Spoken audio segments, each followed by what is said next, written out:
What happens when you deliberately wear your ugliest gown to drive away your father's guest, only to discover he's the one man who's haunted your dreams for 3 years? Georgiana Hartwell thought she had a plan. She thought she was safe. But the moment Duke Thomas Ashford walked through her door, everything she believed about control, about fate, about the walls around her heart, shattered. If you love slow-burn Regency romance with forbidden desire and impossible choices, subscribe now and comment where you're watching from. This is a story you won't forget. Georgiana Hartwell had chosen the most hideous dress in her wardrobe with deliberate precision. The gown hung like a sack over her frame, a murky shade of brown that made her skin look sallow in the afternoon light filtering through her chamber window. The neckline sat too high, the sleeves too short, the hem uneven where moths had nibbled at the fabric. Her maid, sweet, loyal Mary, had actually gasped when Georgiana pulled it from the depths of the armoire. "Miss, surely not that one," Mary had pleaded, her round face creased with concern. "Your father's guest, he's meant to be quite important." Important. The word tasted bitter on Georgiana's tongue as she studied her reflection in the looking-glass. That was precisely the point. Her father had been unbearably cheerful at breakfast, dropping hints like stones into still water. A distinguished visitor.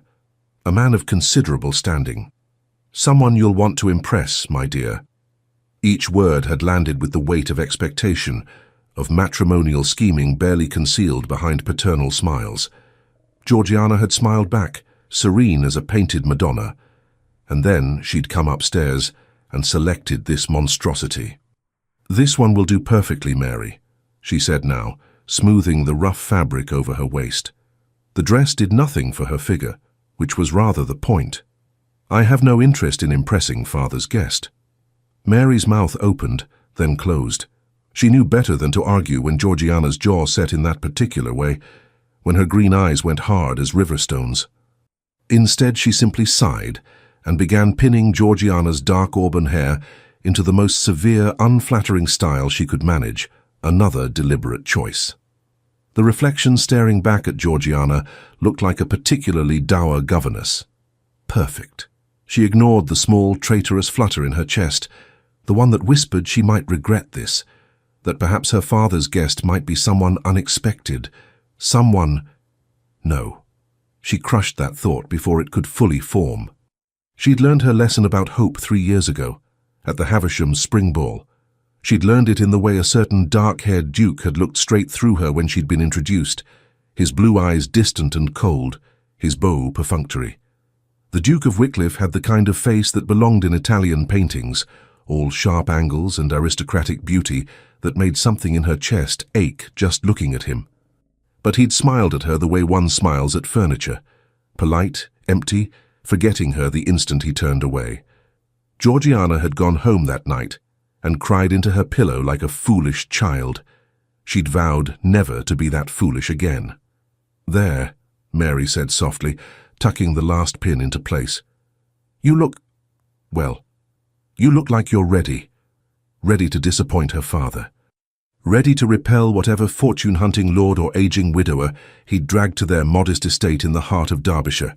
Ready to protect herself from another moment of heart-crushing insignificance. Georgiana descended the stairs with her spine straight, her expression composed. The afternoon sun slanted through the tall windows of Hartwell House, catching motes of dust that danced in the air like tiny stars. Below, she could hear her father's voice in the drawing room, warm and animated. He was laughing, a good sign that his guest had arrived, that the performance was already underway. Her hand tightened on the banister. The last time her father had schemed this, obviously, he'd invited Lord Pembridge, a man twice her age with wandering hands and breath that smelled of onions.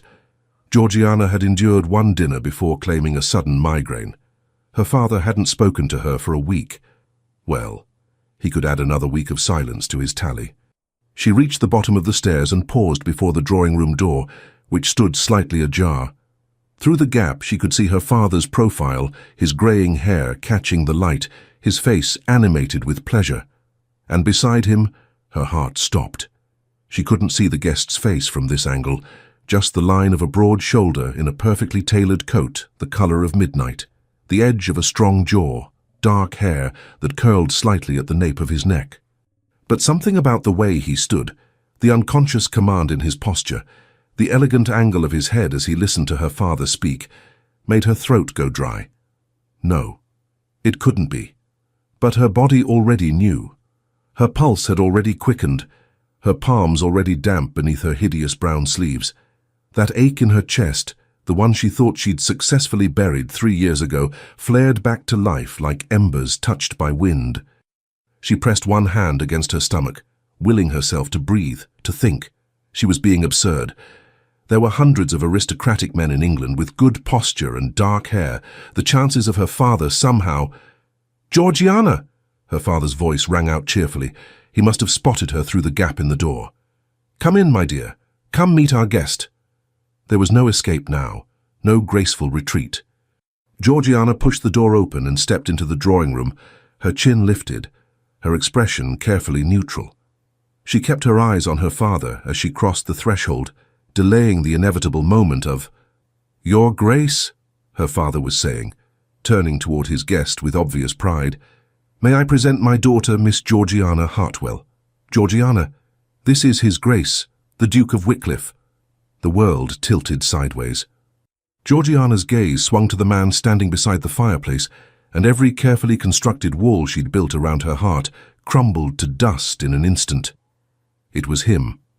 Thomas Ashford, Duke of Wycliffe, stood less than 10 feet away from her, and he was somehow more devastating than her memories had painted him. 3 years had added depth to his features, a harder edge to his jaw, a knowing weight to those impossibly blue eyes that seemed to see straight through skin and bone into the terrified core of her. He wore his dark hair slightly longer now, swept back from a face that could make angels weep. His cravat was tied in an intricate knot, his waistcoat a subtle grey that probably cost more than her entire wardrobe. He was perfect, untouchable, and he was looking directly at her. For one suspended moment, neither of them moved. Georgiana felt pinned beneath his gaze like a butterfly under glass, unable to breathe, unable to think beyond the horrifying realization that she was standing before the man she'd dreamed about for 3 years wearing the ugliest dress in England. His eyes swept over her, once quickly, and she saw it. The tiny flicker of surprise, the almost imperceptible widening of his pupils. And then something else, something she couldn't name, that made heat crawl up her neck in a mortifying wave. "Miss Hartwell." His voice was deep, cultured, with a roughness beneath the polish that she didn't remember from their first meeting. He bowed, the movement fluid and precise. "It's a pleasure to make your acquaintance." Make your acquaintance, as if they'd never met before, as if she'd never existed at all in his memory. The pain of it lanced through her chest, sharp and clean. "Your Grace." She curtsied, years of training keeping her voice steady even as her world splintered apart. "The pleasure is mine." A lie. Everything about this moment was a lie, wrapped in politeness, in social convention, in the hideous brown dress that now felt like both armor and humiliation. Her father beamed, oblivious. "His Grace has come all the way from London. We were just discussing the new drainage systems being implemented on his northern estates." Fascinating stuff, truly fascinating. Georgiana barely heard him. She was too aware of the Duke's eyes on her, studying her with an intensity that made her skin prickle. What was he thinking? Was he wondering why she looked like she'd dressed in the dark? Was he already regretting accepting her father's invitation? Good. Let him regret it. Let him leave and forget her all over again. "Your father tells me you're quite accomplished at the pianoforte," the Duke said, and there was something in his tone, a thread of genuine curiosity that caught her off guard. "I play adequately," Georgiana managed, hating how breathless she sounded. "She's being modest," her father interjected proudly. "Georgiana has quite a gift. Perhaps you might play for us after dinner, my dear." Dinner. He was staying for dinner. Of course he was. Georgiana felt the walls closing in, the trap of her father's machinations tightening around her with each passing second. The Duke was still watching her, his expression unreadable, and she realized with sinking horror that she would have to endure hours of this, hours of sitting across from the man who haunted her dreams while wearing a dress that made her look like a mud puddle. "I would be honored to hear you play," the Duke said quietly, and for just a moment his eyes met hers with something that looked almost like recognition, understanding. No, she was imagining things, projecting desperate hopes onto a man who barely knew she existed. Georgiana forced a smile, the kind she'd perfected over years of disappointing suitors and tedious social calls. "Then I shall play, Your Grace, though I fear you may find my skills less impressive than my father suggests." "I doubt that very much, Miss Hartwell," he replied, and the way he said her name, low and deliberate as if he were tasting each syllable, sent an involuntary shiver down her spine. She looked away quickly, fixing her gaze on the window, on the safe, familiar view of the gardens beyond. Anything to escape the weight of his attention, the confusing tangle of emotions knotting in her chest.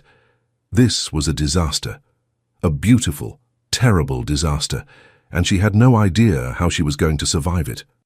Dinner was a particular kind of torture Georgiana had not anticipated. She sat across from the Duke of Wycliffe, at the modest dining table, candlelight flickering between them like a living thing, casting shadows that danced across his aristocratic features. Her father had positioned them this way deliberately, of course he had, so that she had no choice but to meet Thomas's eyes every time she lifted her gaze from her plate. And he was looking at her, constantly. Not in the polite, distracted way men usually looked at women during formal dinners, not with the glazed expression of someone mentally tallying their investments or planning their escape. No, the Duke watched her with an intensity that made her hands tremble as she reached for her wineglass, made her throat tighten around every bite of roasted pheasant. It was unnerving, it was impossible, and it made absolutely no sense. "Miss Hartwell," he said, his voice cutting smoothly through her father's rambling monologue about crop rotations, "your father mentioned you enjoy reading. What sorts of books capture your interest?" Georgiana's fork paused halfway to her mouth. She set it down carefully, buying herself a moment to gather her scattered thoughts. Why was he asking her this? Why was he bothering to engage her in conversation when he'd forgotten her existence entirely 3 years ago? "I read widely, Your Grace," she replied, keeping her tone neutral. "Poetry, philosophy, the occasional novel when I can acquire one." His eyebrow lifted, just slightly, but she caught it. "The occasional novel? Your tone suggests you find them difficult to obtain. My father believes novels are frivolous." The words came out more sharply than she'd intended. Across the table, her father's jovial expression flickered with displeasure. "Now, Georgiana," he said with a forced laugh, "I merely suggested that a young lady's time might be better spent on more edifying pursuits." "I disagree." The Duke's voice was quiet, but it cut through her father's protest like a blade through silk. Both Georgiana and her father stared at him. Thomas leaned back in his chair, his long fingers wrapped around the stem of his wineglass, his gaze fixed on Georgiana with unreadable intensity. "Novels teach us empathy. They allow us to live 1,000 lives we would never otherwise experience. I would argue there are few pursuits more edifying than that." Georgiana's heart stuttered in her chest. She searched his face for mockery, for the polite condescension she'd come to expect from men of his station. But his expression remained serious, almost thoughtful, as if he genuinely cared about her answer. It made no sense. None of this made sense. Yes, she managed, hating how breathless she sounded. "Yes, exactly." Something flickered in his eyes. Approval, pleasure, and he inclined his head slightly. "Then perhaps you might recommend something for me to read, Miss Hartwell. I find myself in need of a good story." Her father beamed, oblivious to the undercurrent of tension crackling between them like summer lightning. "Wonderful. You see, Georgiana, His Grace is a man of culture and learning. You two shall get along splendidly." Georgiana barely heard him. She was too focused on the way Thomas was looking at her, as if he were trying to solve a puzzle, as if she were something rare and unexpected that had appeared in his path. It made her feel exposed, vulnerable.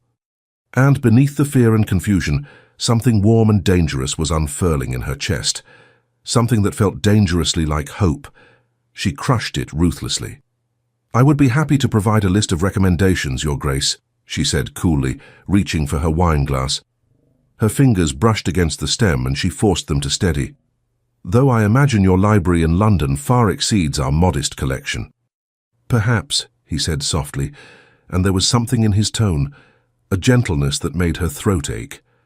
"But a recommendation from someone who reads with passion is worth more than 1,000 volumes gathering dust on a shelf." The words hung in the air between them, weighted with meaning she didn't dare examine. Georgiana took a sip of wine, using the moment to compose herself, to rebuild the walls he kept dismantling with every word, every glance. Her father, sensing an opportunity, launched into an enthusiastic description of the local lending library, which was really just a single shelf in the village vicar's study, and Georgiana seized the chance to study the Duke while his attention was diverted. He listened to her father with apparent interest, nodding at appropriate intervals, but she caught the subtle signs of a mind working elsewhere, the slight tension in his jaw, the way his thumb traced idle patterns against his wineglass, the occasional flicker of his gaze in her direction, quick as a breath before returning to her father's animated face. What was he thinking? What could he possibly want from her? The hideous brown dress suddenly felt like a costume in a play she didn't understand. She'd worn it to repel him, to ensure he found her dull and unremarkable. But instead of disgust or indifference, she saw only curiosity, interest, as if the dress made her more intriguing rather than less. It was maddening. "His Grace has asked to extend his stay," her father announced suddenly, and Georgiana's attention snapped back to the conversation with the force of a slap. "I've invited him to remain with us for the week. Isn't that wonderful news, my dear?" No, it was not wonderful news. It was a catastrophe of epic proportions. "A week!" The words escaped before she could stop them, pitched slightly too high, slightly too alarmed. Thomas's eyes found hers across the table, and for just a moment she saw something flash in their blue depths, amusement, concern, before his expression smoothed into polite neutrality. "If it's not an imposition," he said, still looking at her rather than her father, "I confess I find the countryside far more appealing than I'd anticipated, and your father has been most generous with his hospitality." "Look at father," she wanted to shout. "I'm not the one offering you hospitality. I'm not the one who wants you here." But that would be a lie, wouldn't it? Some treacherous part of her, the part that had cried into her pillow 3 years ago, the part that had never quite stopped hoping, wanted him here desperately. Wanted the chance to understand why he was looking at her like she mattered, like she was someone worth remembering. "It's no imposition at all, Your Grace," her father said warmly. "We're delighted to have you." "Aren't we, Georgiana?" She forced her lips into something approximating a smile. "Of course, father, delighted." The word tasted like ash in her mouth. The rest of dinner passed in a blur of forced pleasantries and increasingly desperate attempts to avoid Thomas's gaze. But it was impossible. She felt his attention like heat from a fire, constant and inescapable. When she lifted her fork, she sensed his eyes following the movement. When she spoke, she felt him listening with an intensity that suggested her words mattered far more than they should. It was exhausting. It was intoxicating. And it made her want to scream. Finally, mercifully, her father pushed back from the table and suggested they adjourn to the drawing room for tea and music. Georgiana stood on unsteady legs, her heart hammering against her ribs as she smoothed her hideous brown skirts with damp palms. "Miss Hartwell," Thomas said quietly, appearing at her elbow with unnerving swiftness, "might I have the honor of escorting you?" He offered his arm, and Georgiana stared at it as if he'd offered her a live serpent. The dark fabric of his coat looked impossibly fine against the candlelight, and she could see the subtle play of muscle beneath it, strength carefully contained. She didn't want to touch him. She couldn't bear to touch him. But refusing would be unforgivably rude, and her father was already beaming at them from across the table, his matchmaking schemes practically written across his face in letters of fire. Slowly, carefully, Georgiana placed her hand on the Duke's arm. The contact sent a shock through her system like touching ice and flame simultaneously. Even through the layers of fabric, her glove, his coat, his shirt, she could feel the solid warmth of him, the barely leashed power. His arm tensed beneath her fingers just slightly, and she wondered if he felt it too. This strange electric current that seemed to arc between them. "Thank you, Your Grace," she murmured, not meeting his eyes. They walked in silence toward the drawing room, her father trailing behind them, still chattering about something inconsequential.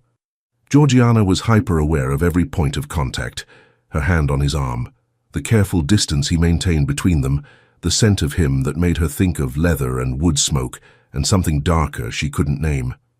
"You're afraid of me," he said suddenly, his voice pitched low enough that only she could hear. Georgiana's steps faltered. She forced herself to keep walking, to keep her expression neutral, even as her heart lurched. "I don't know what you mean, Your Grace." "Don't you?" He glanced down at her, and the intensity in his gaze made her breath catch. "You've barely looked at me all evening. You flinch every time I speak to you. Either I've done something to offend you profoundly, or—" He trailed off, leaving the sentence hanging between them like smoke. "Or?"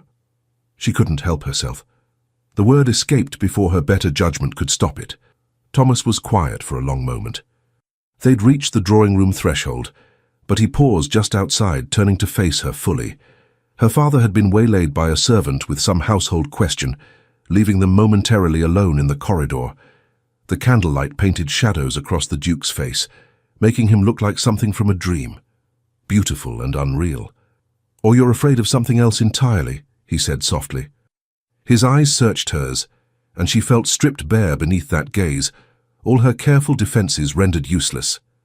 "Something that has nothing to do with me, and everything to do with what you're feeling." The words hit her like a physical blow. She stepped back, breaking contact, her hand falling from his arm as if burned. "You presume too much, Your Grace," she said, and she was proud of how steady her voice sounded despite the chaos raging inside her. "I am not afraid of you. I'm not afraid of anything." It was a lie. They both knew it was a lie.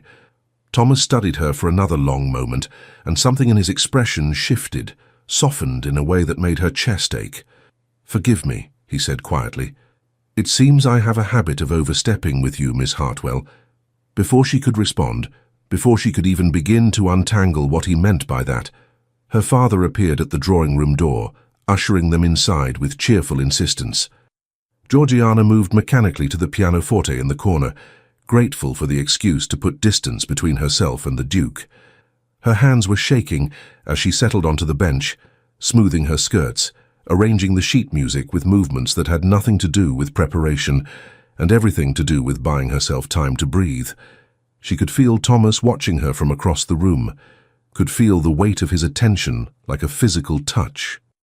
And when she finally placed her fingers on the keys and began to play, a melancholy piece by Mozart that she knew by heart, she poured every confused, desperate emotion into the music. Let the notes speak what she couldn't say aloud. The room fell silent, except for the piano. Even her father stopped his incessant chattering, drawn into the spell of the melody. But Georgiana was only aware of one thing. The Duke, standing by the fireplace, his expression unreadable as he listened, and the way his hands clenched slightly at his sides, as if he were fighting the urge to reach for something he shouldn't want. Georgiana did not sleep. She lay in her bed as moonlight crept across the floorboards, replaying every moment of the evening in excruciating detail. The way Thomas had looked at her during dinner, the weight of his arm beneath her hand, that impossible statement in the corridor, "Or you're afraid of something else entirely." How did he know? How could he possibly know when she'd spent 3 years burying those feelings so deep she'd almost convinced herself they didn't exist? She rolled onto her side, pressing her face into the pillow with a muffled groan of frustration. This was precisely why she'd worn the hideous dress, to avoid this, to avoid the dangerous flutter in her chest every time his eyes found hers, the traitorous warmth that spread through her body when he spoke her name. She'd failed spectacularly. And now he was staying for a week, 7 entire days of this exquisite torture. By the time pale dawn light began filtering through her curtains, Georgiana had formulated a plan. She would avoid him, simple as that. Hartwell House was small compared to grand estates like Wycliffe Manor, but it was large enough for her to find excuses. Morning walks, visits to the village, sudden headaches that required rest in her chambers. Her father would be disappointed, but her father's disappointment was infinitely preferable to the alternative. The alternative being what, exactly? Falling deeper under the spell of a man who would leave in 7 days and forget her existence once again? No. Avoidance was the only logical course of action. She dressed quickly in a simple morning gown of pale blue muslin, pretty but practical, nothing like the monstrosity from yesterday, and slipped downstairs before the household fully awakened. If she could just escape into the gardens, she might have a few hours of peace before— "Good morning, Miss Hartwell." Georgiana froze at the bottom of the stairs, her hand still gripping the banister. Thomas stood in the open doorway to the breakfast room, backlit by morning sun that turned him into a study of light and shadow. He was dressed more casually than yesterday, no jacket, just shirt sleeves, and a waistcoat that hugged his frame in ways that made her mouth go dry. His dark hair was slightly disheveled, as if he'd been running his hands through it, and there was something softer about him in the morning light, something that made him look less like an untouchable duke and more like a man. A dangerously attractive man who was currently watching her with those impossibly blue eyes. "Your Grace?" She executed a small curtsy, stalling for time while her mind raced. "I wasn't expecting anyone to be awake yet." "I'm an early riser," he said, his mouth quirking in something that wasn't quite a smile. "A habit from my years in the military. It tends to disturb household staff when I wander about at dawn, so I've learned to fend for myself." He gestured to the breakfast room behind him. "I was just about to have tea. Would you care to join me?" Every instinct screamed at her to refuse, to claim she'd already eaten, or that she had urgent business in the village, or that she'd suddenly developed the plague. But her treacherous mouth said, "That would be lovely, Your Grace." His expression shifted, surprise flickering across his features before settling into something that looked dangerously like pleasure. "Thomas," he said quietly, "when we're alone, I'd prefer you call me Thomas." The intimacy of the request stole the breath from her lungs. "That would be highly improper, Your Grace." "Yes," he agreed, still watching her with that unnerving intensity. "It would be." The unspoken invitation hung between them like a dare. Georgiana knew, absolutely knew, that she should refuse, should maintain the proper distance that society demanded, should protect herself from whatever this was building between them. Instead, she heard herself say, "Very well. Thomas." His name felt dangerous on her tongue, foreign and thrilling and wrong in all the best ways. Something flashed in his eyes, triumph, satisfaction, before he stepped aside, gesturing for her to precede him into the breakfast room. Georgiana moved past him, hyper-aware of the scant inches between them, the heat radiating from his body, the way her skirts brushed against his legs as she passed. The breakfast room was small and intimate, flooded with morning light from the tall windows overlooking the rose garden. Someone, likely Thomas himself, had already set out tea things and a simple breakfast of bread, cold meats and fruit. It was oddly domestic, seeing evidence of a duke preparing his own meal. "You really did fend for yourself," she observed, settling into a chair. Thomas took the seat across from her, close enough that she could see the faint shadow of stubble along his jaw, the way his throat moved when he swallowed. "I spent several years on campaign," he said, pouring tea with surprising grace. "One learns to appreciate self-sufficiency. Milk? Please." She watched his hands as he prepared her tea, strong, elegant hands that had probably held weapons and written letters, and other things she absolutely should not be thinking about. "I didn't know you served. Most people don't." He passed her the cup, their fingers brushing in the exchange. The contact sent electricity racing up her arm, and from the way his hand tensed, she knew he felt it too.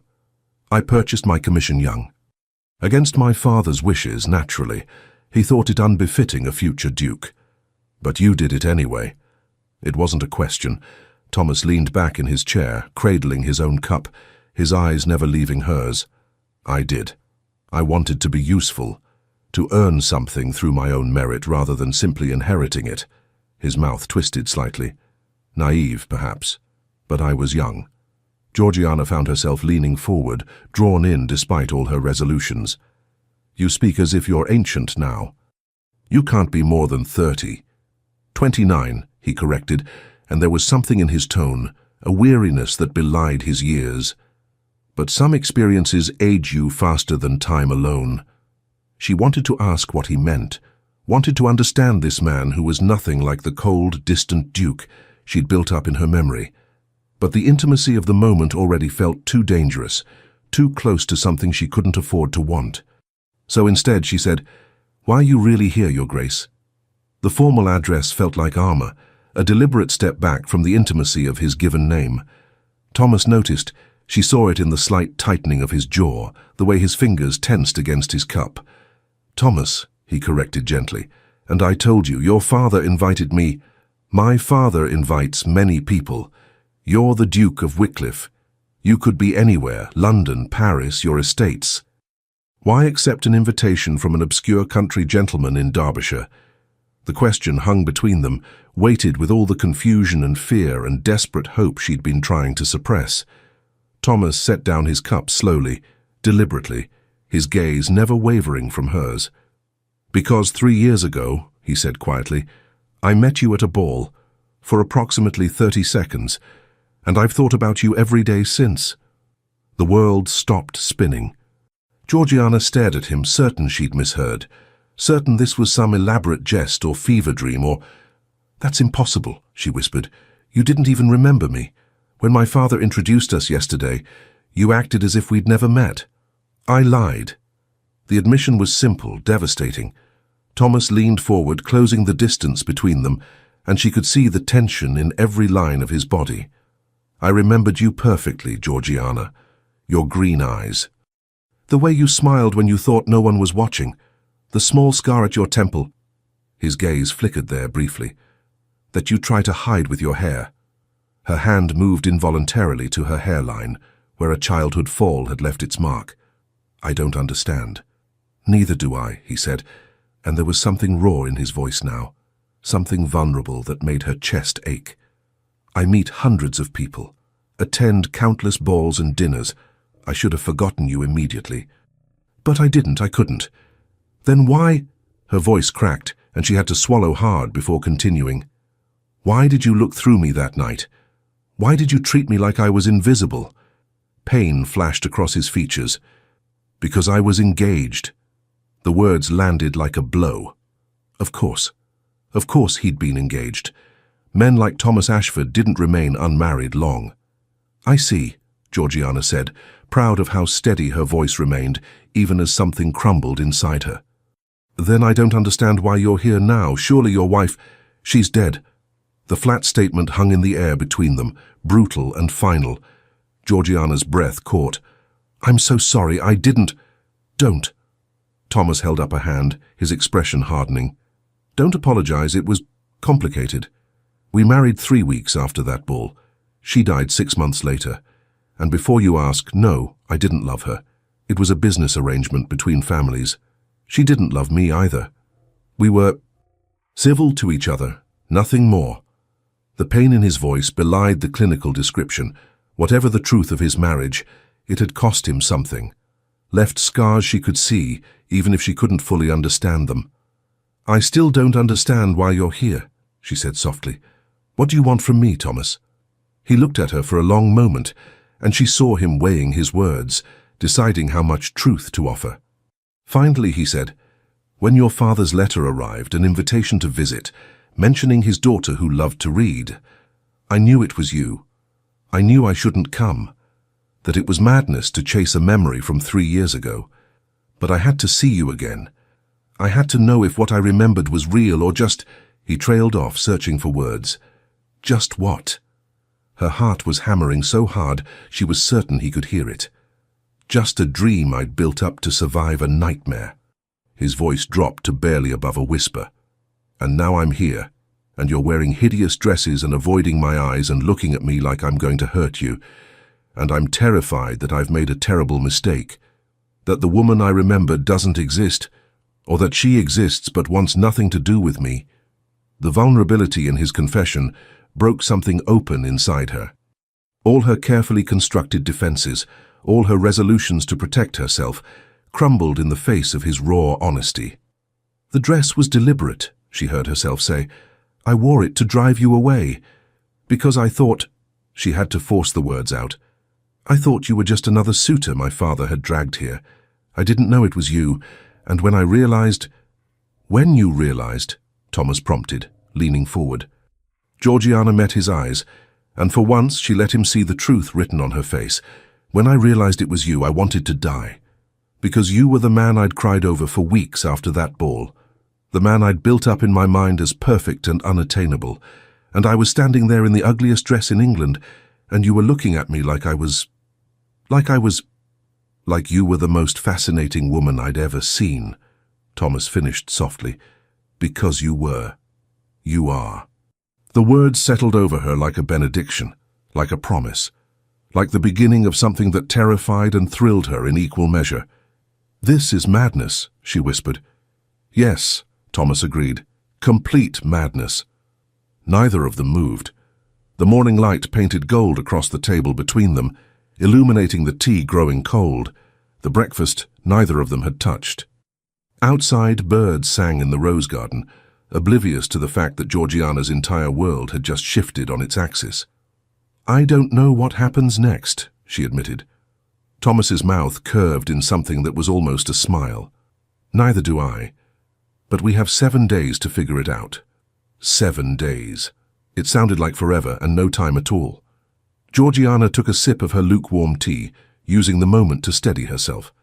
When she set the cup down, she found Thomas still watching her, patient and intense and impossibly present. "Tell me about your estates," she said finally, grasping for safe ground. "My father said something about drainage systems." Thomas laughed, actually laughed, and the sound transformed his face, made him look younger and less burdened.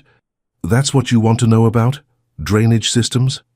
"I find practical matters reassuring," she said primly, though she couldn't quite suppress her own smile. "Very well." He settled back in his chair, still grinning.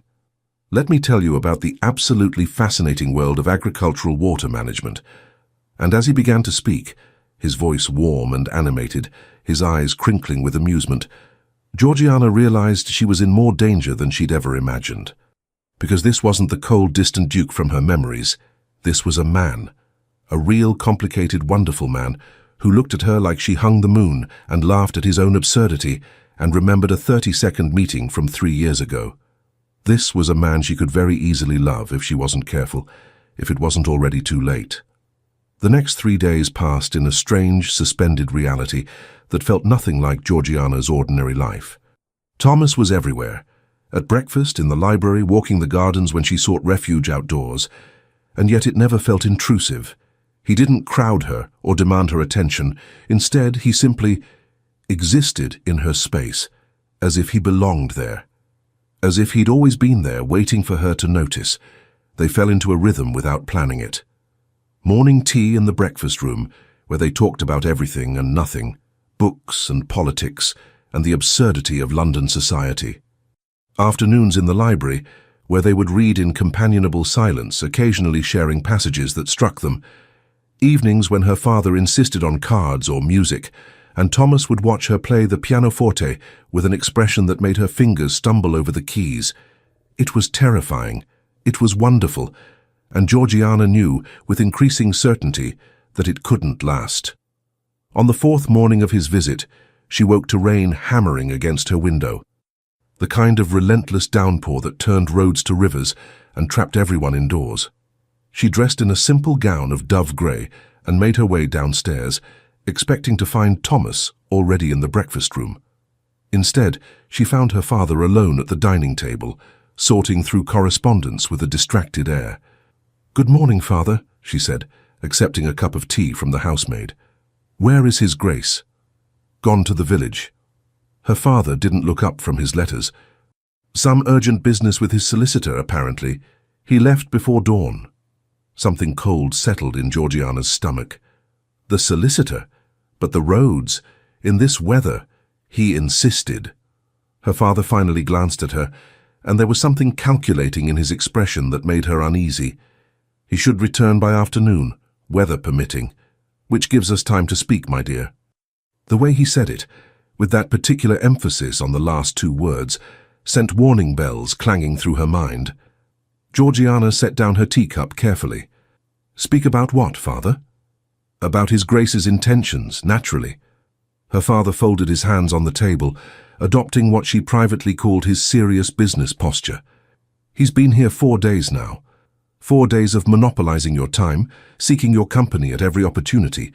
Surely you must realize what this means. Georgiana's chest tightened. It means he's a guest enjoying our hospitality. Don't be naive, Georgiana. Her father's voice sharpened. The Duke of Wycliffe doesn't spend 4 days at a modest country house for the scenery. He's courting you, and unless I'm very much mistaken, you've been encouraging him. Heat flooded her cheeks. I've done nothing improper. I'm not accusing you of impropriety. Her father's expression softened slightly.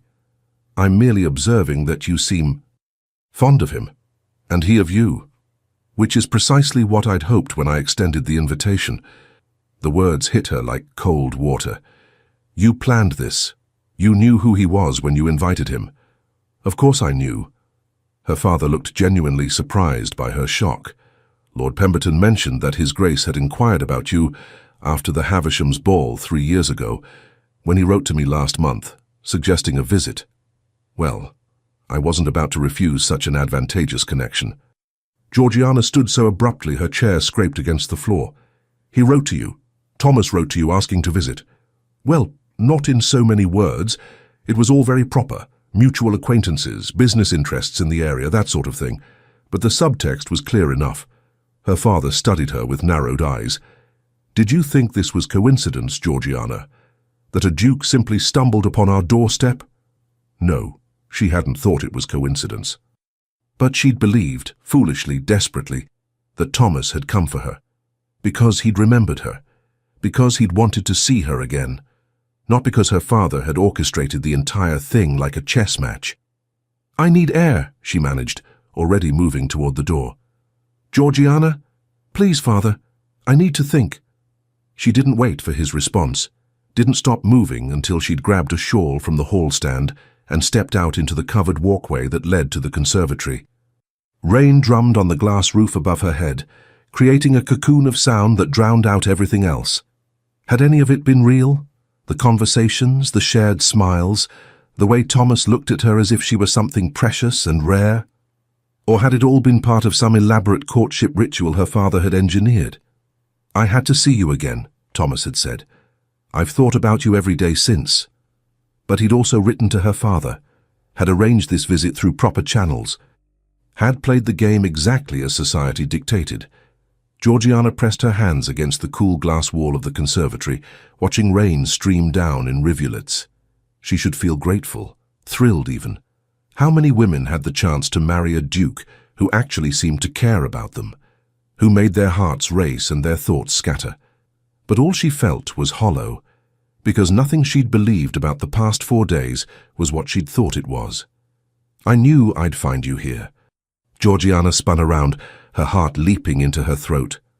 Thomas stood at the entrance to the conservatory, soaked through despite his greatcoat. Water dripped from his dark hair, ran down his face in small rivers. He looked like he'd ridden hard through the storm, and his eyes, those impossibly blue eyes, were fixed on her with an intensity that made breathing difficult. You're back, she said stupidly. Father said you wouldn't return until afternoon. I couldn't stay away. He moved into the conservatory, shrugging out of his wet coat. Underneath, his shirt clung to his frame, transparent in places where the rain had soaked through. Georgiana forced her gaze to his face. I finished my business and rode back immediately. The roads are nearly impassable. That was foolish. Yes. He took a step closer. I've been doing a lot of foolish things lately, coming here, staying, letting myself hope for things I have no right to hope for. Georgiana wrapped her arms around herself, the shawl suddenly insufficient armor against whatever was happening. My father told me you wrote to him, that you arranged this visit. Thomas went very still. He told you that? Yes. She lifted her chin, forcing herself to meet his eyes even though it hurt. Was any of it real, Thomas? Or was this all just a transaction? A duke in need of a wife, a country gentleman with a daughter to marry off. The pain that flashed across his face looked genuine, but then everything about him had seemed genuine. That was the problem. Is that what you think? His voice was low, rough. That I went through all this, tracking down your father's address, inventing excuses to visit, spending 4 days falling impossibly, irrevocably in love with you, because I needed a convenient wife. The words hung in the air between them, impossible and wonderful and terrifying. You're not in love with me, Georgiana whispered. You barely know me. I've known you for 3 years. Thomas moved closer, and she could see drops of rain clinging to his eyelashes, the tension in his jaw. Every night I went to sleep thinking about the woman with green eyes who looked at me like I was more than a title. Every morning I woke up wishing I'd been brave enough to speak to you properly at that ball, to ask your name, to request a dance, to do anything other than bow politely and walk away because I was engaged to someone else. Thomas, let me finish. He was close enough now that she could feel the heat radiating from his rain-soaked body, could smell the scent of wet wool and leather, and him. Yes, I wrote to your father. Yes, I arranged this visit, because I'm a coward, Georgiana, because I was terrified that if I simply showed up at your door, you'd turn me away, so I hid behind propriety and social conventions and let your father think he was the one orchestrating everything. He reached up slowly, giving her time to pull away. When she didn't, his fingers brushed against her cheek with devastating gentleness. But nothing about the past 4 days has been a transaction, he said softly. Nothing about the way I feel when you laugh at my terrible jokes, or the way my heart stops when you play piano, or the way I lie awake at night in the guest room thinking about you sleeping just down the hall. None of that is part of any arrangement. Georgiana's breath caught. You can't say things like that. Why not? Because it's improper. Because we're not married. His thumb traced the line of her jaw, and she felt herself leaning into the touch, despite every rational thought screaming at her to step away. I'm tired of hiding, Georgiana. I'm tired of pretending I don't want you with every fiber of my being. Want me for what? The question came out breathless, desperate. For a wife, for someone to manage your household and bear your children and for everything. The words were fierce, absolute. I want you as my wife, yes, but I also want you as my friend, my confidant, the person I tell my secrets to and share my dreams with. I want to wake up every morning knowing you're beside me. I want to argue with you about books and make you laugh and watch you play piano for the rest of my life. His hand cupped her face fully now, and Georgiana felt tears burning behind her eyes. This was everything she'd dreamed about, and everything she'd told herself was impossible, all tangled together in a moment too big to process. I'm scared, she admitted in a whisper. So am I.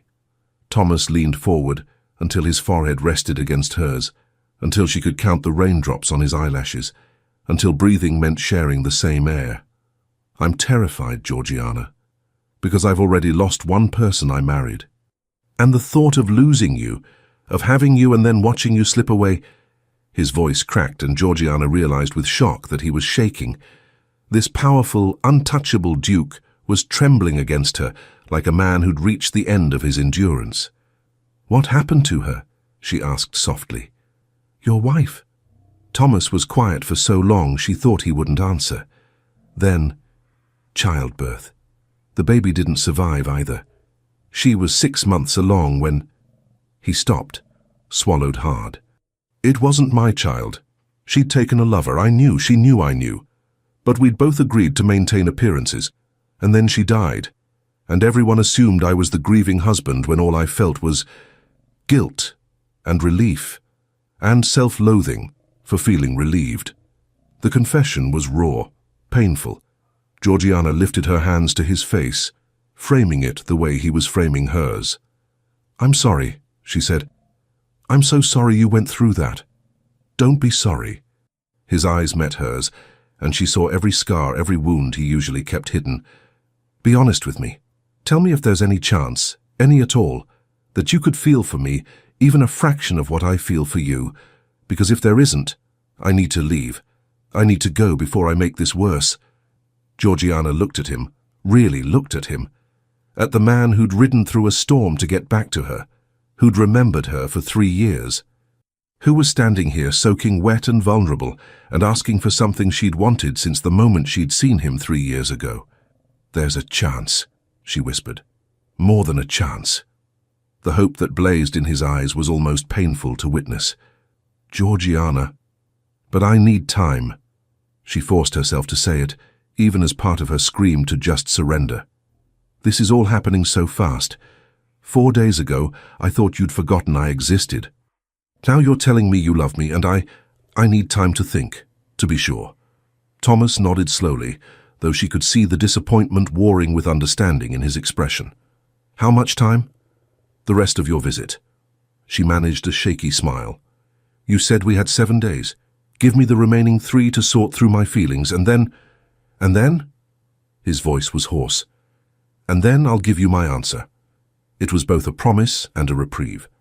Thomas closed his eyes, his hand still cradling her face with infinite tenderness. 3 days, he repeated. "I can do 3 days." He pressed his lips to her forehead, brief, chaste, but the contact sent shivers cascading down her spine. Then he stepped back, breaking the spell, leaving her cold where his warmth had been. "I should change into dry clothes," he said, his voice carefully controlled, "before I catch my death and rob you of the chance to break my heart properly." The attempt at humor made her smile despite everything. That would be inconvenient. Terribly inconvenient. He picked up his discarded greatcoat, but his eyes never left her face. "Georgiana?" "Yes?" "Thank you. For being honest. For not just accepting out of obligation or fear or whatever reason women usually accept proposals from men they don't truly want." "Is that what this was?" she asked softly. "A proposal?" Thomas's mouth curved in something that wasn't quite a smile. "Not yet. But it will be in 3 days if you'll have me." The certainty in his voice, the absolute confidence mixed with vulnerability, made her chest ache in the best possible way. "Go change," she said, before she did something foolish like pull him back to her. "Before you turn into an ice sculpture." He laughed, the sound echoing off the glass walls of the conservatory. And then he left, water trailing in his wake, leaving Georgiana alone with the rain and her racing heart and 3 days to decide the rest of her life. The rain didn't stop. For 2 days, it fell in relentless sheets, turning the world beyond Hartwell House into a grey wash of water and mist. The roads became impassable, the village disappeared behind curtains of rain, and the household settled into a strange, suspended intimacy born of forced proximity. Georgiana spent those 2 days in a state of constant awareness. Every time she entered a room, her eyes sought Thomas first. By the window in the library, at the breakfast table with the Times spread before him, in the drawing room where her father attempted to teach him whist with limited success. And always she found him already looking at her. But he kept his distance, respectful, careful distance that somehow made her more aware of him than if he'd been standing beside her. He didn't push, didn't demand answers to the question hovering between them. He simply existed in her space, patient as stone, waiting for her to find her way to whatever answer lived in her heart. It was maddening, it was perfect, and it gave her far too much time to think. On the 6th morning of his visit, the second to last day before she owed him an answer, Georgiana woke to silence. The rain had stopped sometime in the night, leaving the world scrubbed clean and sparkling under weak morning sun. She dressed quickly in a walking gown of deep green and made her way downstairs, drawn by instinct to the library where she knew she'd find him. Thomas stood at the tall window overlooking the gardens, hands clasped behind his back, his dark silhouette framed by morning light. He'd heard her enter. She saw the slight tension in his shoulders, but he didn't turn around. "The rain stopped," she said softly, moving to stand beside him at the window. "Yes." His voice was neutral, carefully empty. "The road should be passable by tomorrow." Tomorrow, the 7th day. The day she'd promised him an answer, the day he would leave, one way or another. Georgiana looked out at the gardens, at the roses bowing under the weight of rainwater, at the path that wound through carefully tended hedges toward the small folly at the edge of the property. She'd walked that path 1,000 times throughout her life, but somehow standing beside Thomas it looked different, full of possibility. "Walk with me," she said suddenly. Thomas turned to look at her then, his blue eyes searching her face. "Are you certain?" "No." She met his gaze steadily. But walk with me anyway. Something shifted in his expression, hope, carefully controlled. He offered his arm, and after only a moment's hesitation, she took it. They walked in silence through the house and out the garden door, their footsteps crunching on the gravel path. The morning air smelled of wet earth and roses, sharp and clean. Water dripped from leaves, catching the light like scattered diamonds. It should have been beautiful, it should have been peaceful, but Georgiana's heart was hammering so hard she could barely breathe. They reached the Folly, a small classical structure with white columns and a domed roof, and Thomas released her arm, moving to stand at the railing that overlooked the valley beyond. The storm had cleared the air, and she could see for miles, rolling hills, patches of forest, the distant glint of the river that marked the edge of Hartwell land. "I've made my decision," Georgiana said quietly. Thomas went very still. He didn't turn around, and she was grateful for that, grateful she didn't have to see his face when she said what came next. "I need you to understand something first," she continued. 3 years ago, when we met at that ball, I was 20 years old.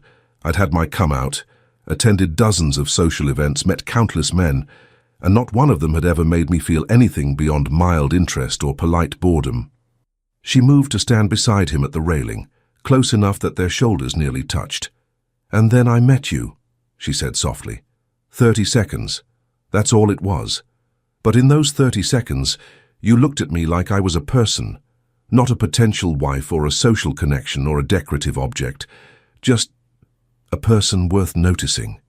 And it destroyed me." Thomas's hands tightened on the railing, but he remained silent. "I went home that night and cried," Georgiana admitted, the confession painful even now, "because I knew I'd never see you again, because you were engaged and untouchable, and so far above my station that even hoping was foolish. So I buried it. I told myself it was infatuation, that I'd built you up in my mind into something you could never be." She took a shaky breath, forcing herself to continue. "And then you walked into my drawing room 4 days ago, and every defense I'd built crumbled to dust, because you weren't what I'd built up in my mind. You were better. You were real. You were kind and funny and vulnerable, and everything I'd dreamed about and nothing I'd expected." Finally, Thomas turned to look at her. His face was a study in careful control, but his eyes betrayed him. She could see the fear there, the hope, the desperate need for whatever words came next. "I'm terrified," Georgiana whispered. "I'm terrified of how much I feel for you after only 6 days. I'm terrified of what it means to marry a duke, to leave everything I know and enter a world I don't understand. I'm terrified of your grief, of the shadows I see in your eyes when you think I'm not looking. I'm terrified that I'm not enough, that I'll never be enough, to make you truly happy." "Georgiana." His voice was rough, breaking. "But I'm more terrified," she continued, cutting him off, "of living the rest of my life wondering what if, of always looking at that moment in the drawing room as the time I was too afraid to reach for something extraordinary." She turned to face him fully, lifting her chin even as tears burned behind her eyes. "So yes, Thomas, if you're still asking, if you still want me despite all my fears and doubts and complete inexperience with your world, yes. My answer is yes." For one suspended heartbeat, nothing happened. Thomas simply stared at her as if he couldn't quite process what she'd said. And then he moved. His hands came up to cup her face with devastating gentleness, his thumbs brushing away tears she hadn't realized had fallen. His eyes searched hers, looking for doubt, for hesitation, for any sign she didn't mean it. "Say it again," he demanded hoarsely. "I need to hear you say it again." "Yes." The word came out stronger this time, more certain. "Yes, I'll marry you. Yes, I'll be your duchess. Yes to everything you asked for in the conservatory, wife and friend and confidant, and—" He kissed her. Not tentatively, not carefully. He kissed her like a man who'd been holding back for 6 days and had finally reached the end of his endurance. His lips claimed hers with a hunger that stole her breath, that made her knees buckle, that sent heat cascading through her body like wildfire. Georgiana gasped against his mouth, her hands coming up to grip his shoulders. Whether to push him away or pull him closer, she wasn't certain. His arms wrapped around her waist, drawing her against the solid strength of him, and she could feel his heart hammering against her chest, could taste desperation and relief and something darker on his lips. It was nothing like the chaste kisses she'd imagined, nothing like the gentle romance in novels. This was raw and real and overwhelming in the best possible way. When he finally pulled back, breathing hard, his forehead resting against hers, they were both trembling. "I'm sorry," he said roughly. "That was too much. I shouldn't have—" "Don't apologize." Georgiana's fingers curled into the fabric of his coat, holding him in place. "Don't you dare apologize for that." A sound escaped him, half laugh, half groan. "You're going to be the death of me, Georgiana Hartwell." "Georgiana Ashford," she corrected softly. "Soon." His arms tightened around her, and she felt him shudder. "Georgiana Ashford," he repeated, as if testing the sound. "My Duchess, my wife, you're everything," she whispered against his throat. "If you'll let me be." Thomas pulled back just enough to look at her, and what she saw in his eyes made her chest ache. Joy, pure incandescent joy, mixed with a vulnerability that spoke of every wound he'd ever carried. "I don't deserve you," he said quietly. "I know I don't, but I promise, I swear to you, Georgiana, I will spend every day of the rest of my life trying to be worthy of what you're giving me." "You already are." She lifted one hand to his face, tracing the line of his jaw, feeling the slight roughness of morning stubble against her palm. "You already are, Thomas. You just don't know it yet." He turned his head to press a kiss to her palm, his eyes closing as if the simple touch was almost too much to bear. When he opened them again, they were bright with unshed tears. "When?" he asked. "How soon can we marry? I know there are proprieties, arrangements to make, but—" "As soon as possible," Georgiana interrupted, surprising herself with the certainty in her voice. "I don't want to wait. I don't want months of engagement and endless planning and time for doubt to creep in. I want to marry you soon. A special license—" Thomas's mind was already working. She could see it in his expression. "I can obtain one within the week. We could be married by the end of the month." The end of the month. Less than 4 weeks away. It should have terrified her, and part of it did, but mostly she felt relief, as if a decision long delayed had finally been made. "My father will want a proper wedding," she warned. "I don't care." Thomas's hand slid down to her waist, holding her as if she might disappear. "We can have whatever wedding you want, grand or simple, in a cathedral or a village church, as long as at the end of it, you're my wife." Simple, Georgiana decided. The village church, just family and close friends. Nothing elaborate. Perfect. He smiled then, truly smiled, and it transformed his face, made him look younger and less burdened. "You're perfect." "I'm not." She shook her head, needing him to understand. "I'm going to make mistakes, Thomas.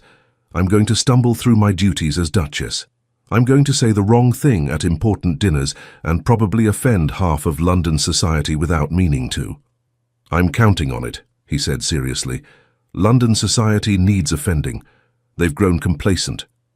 Despite everything, despite the enormity of what she'd just agreed to, Georgiana laughed. "You're impossible."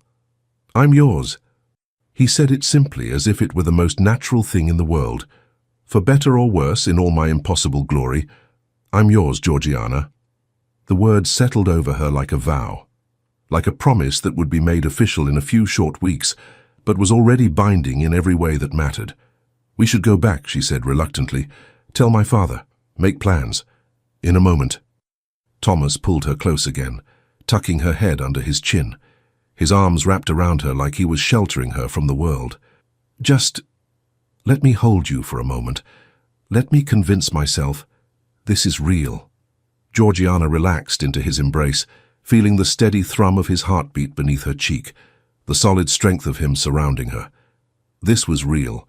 This impossible, wonderful, terrifying thing was actually happening. She was going to marry the Duke of Wycliffe. She was going to become Georgiana Ashford, Duchess of Wycliffe.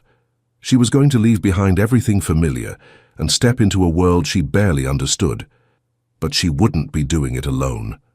She'd be doing it with Thomas, complicated, wounded, wonderful Thomas, who looked at her like she hung the moon and kissed her like she was air and water and everything necessary for survival. "Thomas," she said softly. "Hmm?" I think I might love you." The confession came out barely above a whisper, but she felt him go rigid against her. "I know it's too soon. I know I should wait to be certain. But I think I started falling in love with you 3 years ago, and I've been falling ever since." For a long moment he didn't respond. Then his arms tightened around her almost painfully, and she felt moisture against her hair. "I know I love you," he said, his voice wrecked. "I've known since the moment you walked into that drawing room wearing that hideous dress and looking at me like I'd ruined your life. I love you, Georgiana, desperately, completely, forever. Forever." It was a promise and a prayer and everything she'd ever wanted wrapped in a single word. "Forever," she repeated, testing the weight of it. "I can do forever." "Good." Thomas pressed a kiss to the top of her head. "Because I'm not letting you escape now. You're stuck with me, future Duchess." "Future Duchess," she echoed, and this time the title didn't feel quite so terrifying. "I suppose I should start practicing my regal wave." He laughed, deep and genuine and full of joy, and the sound of it filled something inside her she hadn't realized was empty. They stood there in the folly for long minutes, holding each other as morning sun warmed the air and birds sang in the gardens below. The world waited for them, announcements to make, arrangements to complete, a future to build together.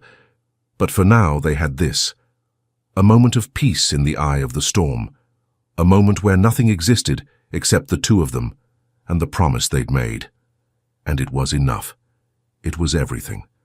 Her father took the news exactly as Georgiana had expected, with barely contained triumph and immediate plans for grandeur. "Her Duchess!" he exclaimed, clasping Thomas's hand with such enthusiasm that Georgiana worried for the Duke's circulation. "My daughter, a Duchess! This calls for champagne. Mrs. Henderson," he bellowed for the housekeeper, "break out the French champagne. The good vintage, not the one we serve at Christmas." "Father, please," Georgiana protested, her cheeks burning. "It's barely noon." "Noon? Midnight? What does it matter?" Her father was practically dancing around the drawing room.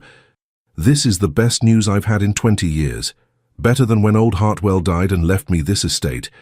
Better than—" "Perhaps we should discuss the arrangements," Thomas interjected smoothly, though Georgiana could see amusement crinkling the corners of his eyes. The timeline, the ceremony itself. That sobered her father slightly. He settled into his favorite chair, suddenly all business. Of course. You'll want a proper engagement period. 6 months should suffice. Time to announce it properly in the papers, host an engagement ball in London." 3 weeks, Thomas said firmly. Her father blinked. "I beg your pardon?" 3 weeks. I'll obtain a special license. We'll marry in the village church with immediate family and close friends only." Thomas's hand found Georgiana's, his fingers lacing through hers with possessive certainty. "Neither of us wants an elaborate affair." But the scandal," her father sputtered. "People will talk. They'll say you're marrying in haste because—" He stopped abruptly, his face reddening as he realized what he was about to imply. "Let them talk." Thomas's voice was ice. "Anyone who suggests impropriety about my future wife will answer to me personally, and I assure you, sir, that is not a conversation they'll enjoy." The quiet menace in his tone sent a shiver down Georgiana's spine.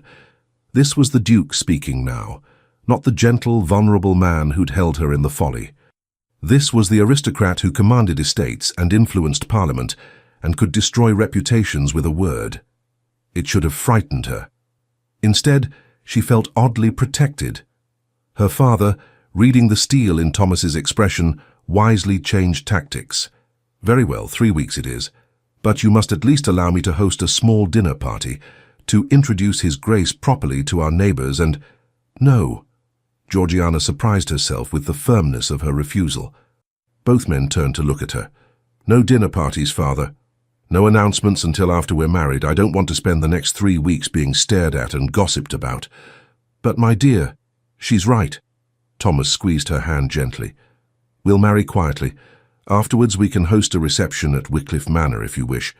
But for now, let's keep this between us." Her father opened his mouth to argue further, thought better of it, and closed it again with visible effort. "As you wish, Your Grace, though I reserve the right to tell at least Lord Pemberton. He'll never forgive me if I don't gloat at least a little. The man's been trying to marry off his own daughter to a duke for years. One person, Thomas conceded, but make clear that the information is not to be shared further. Of course, of course. Her father was already standing, clearly eager to rush off and spread the news, despite his promise of discretion. I should write to the vicar. And we'll need to discuss settlements, Your Grace, the marriage contract. My solicitor will handle everything, Thomas said. He'll call on you tomorrow to discuss terms. You'll find them more than generous. The words were polite, but Georgiana heard the subtext. This is happening with or without your approval. Don't make it difficult. Her father heard it too. He nodded, suddenly subdued. Very good, Your Grace. I'll leave you two to talk then. Plans to make, I'm sure. He left with uncharacteristic haste, and Georgiana found herself alone with Thomas in the sudden silence. I'm sorry, Thomas said immediately. I should have been more diplomatic with him. But the thought of waiting months, of parading you through London society like a prize to be won, his jaw clenched. I couldn't bear it. Neither could I. Georgiana moved closer, drawn by the tension radiating from him. But 3 weeks, Thomas. That's so soon. Are you certain? I've never been more certain of anything. He pulled her into his arms and she went willingly, resting her head against his chest. Every day I wait is a day something could go wrong. Your father could change his mind. You could realize you're making a terrible mistake. Society could interfere. I'm not going to change my mind, she interrupted softly. Promise me. His arms tightened around her, almost painfully. Promise me, Georgiana. Because I don't think I could survive losing you now. The raw fear in his voice broke her heart. She pulled back just enough to look up at him, seeing the shadows that always lurked behind his eyes, shadows she was only beginning to understand. I promise, she said firmly. In 3 weeks I'll stand in that church and marry you. And nothing, not society, not doubt, not fear, will stop me. Some of the tension eased from his frame. He cupped her face, his thumb tracing her cheekbone with achingly gentle precision. I don't deserve you. Stop saying that. She caught his hand, holding it against her cheek. You keep acting like I'm some grand prize you've won through trickery. But Thomas, I chose you, I chose this, and I'll keep choosing it every day for the rest of our lives. He kissed her then, softer than before, but no less devastating. A kiss that tasted of promise and possession, and something deeper that she didn't have words for yet. When they broke apart, both breathing unsteadily, Thomas rested his forehead against hers. I have to leave. The words hit her like cold water. What? Just for a few days. He was already pulling away, and she could see the regret etched into every line of his face. I need to return to London. Obtain the special license, arrange for my solicitor to handle the settlements, close up the townhouse. I'll be living primarily at Wycliffe Manor after we marry. How long? Georgiana tried to keep the panic from her voice and failed miserably. 4 days. 5 at most. His hands slid down her arms to capture her hands, holding tight. I'll leave at first light tomorrow and ride straight through, and the moment everything is arranged, I'll come back for you. 4 days without him. 4 days to second-guess and doubt and wonder if any of this was real. As if reading her thoughts, Thomas pulled her close again. Don't, he said fiercely. Don't let the doubts in while I'm gone. Trust this. Trust us. I'm trying. She pressed her face against his shoulder, breathing in the scent of him. Leather and soap and something uniquely Thomas. It's just so fast, so overwhelming. I know. His hand stroked through her hair, the gesture soothing. But fast doesn't mean wrong, Georgiana. Sometimes the best decisions are the ones we make without thinking ourselves out of them. Is that what you did? Made this decision without thinking? No. He pulled back to meet her eyes. I've been thinking about this decision for 3 years. I just finally had the courage to act on it. 3 years, the same amount of time she'd been carrying him in her heart, trying to convince herself he was just a foolish dream. 4 days, she said, making it sound like a vow. I'll wait 4 days and then you'd better come back for me, Thomas Ashford, or I'll hunt you down myself. He laughed, surprised and delighted. Fierce, I like it. My Duchess should be fierce. Your Duchess, she repeated, testing the words again. They still didn't feel quite real. I'm going to be terrible at it, you know. I'll probably insult important people and forget proper protocols and you'll be perfect, he finished. Perfectly yourself, which is all I've ever wanted. They spent the rest of the afternoon together, walking the gardens, sitting in companionable silence in the library, stealing kisses in empty corridors like adolescents. Her father wisely made himself scarce, likely already composing the letter to Lord Pemberton that would set the gossip mill churning. Dinner was a quiet affair. Her father attempted conversation several times, but gave up in the face of the tension crackling between Georgiana and Thomas. The knowledge that he was leaving at dawn hung over them like a physical weight. When the evening finally ended, and they stood at the base of the stairs, the same stairs where she'd stood 6 days ago, terrified to meet her father's mysterious guest, Thomas caught her hand one last time. "Sleep well," he said softly. "Liar." She managed a shaky smile. "Neither of us will sleep tonight." "Probably not." He lifted her hand to his lips, pressing a kiss to her knuckles that sent heat racing up her arm. "But we can pretend." 4 days, she reminded him. 4 days, he agreed. And then forever. Forever. The word should have terrified her. Instead, it felt like coming home. Georgiana didn't sleep. She lay in her bed watching moonlight paint patterns across her ceiling, her mind racing through everything that had happened. In less than a week, her entire life had been turned upside down. She was engaged to a duke. She would be leaving Hartwell House, the only home she'd ever known.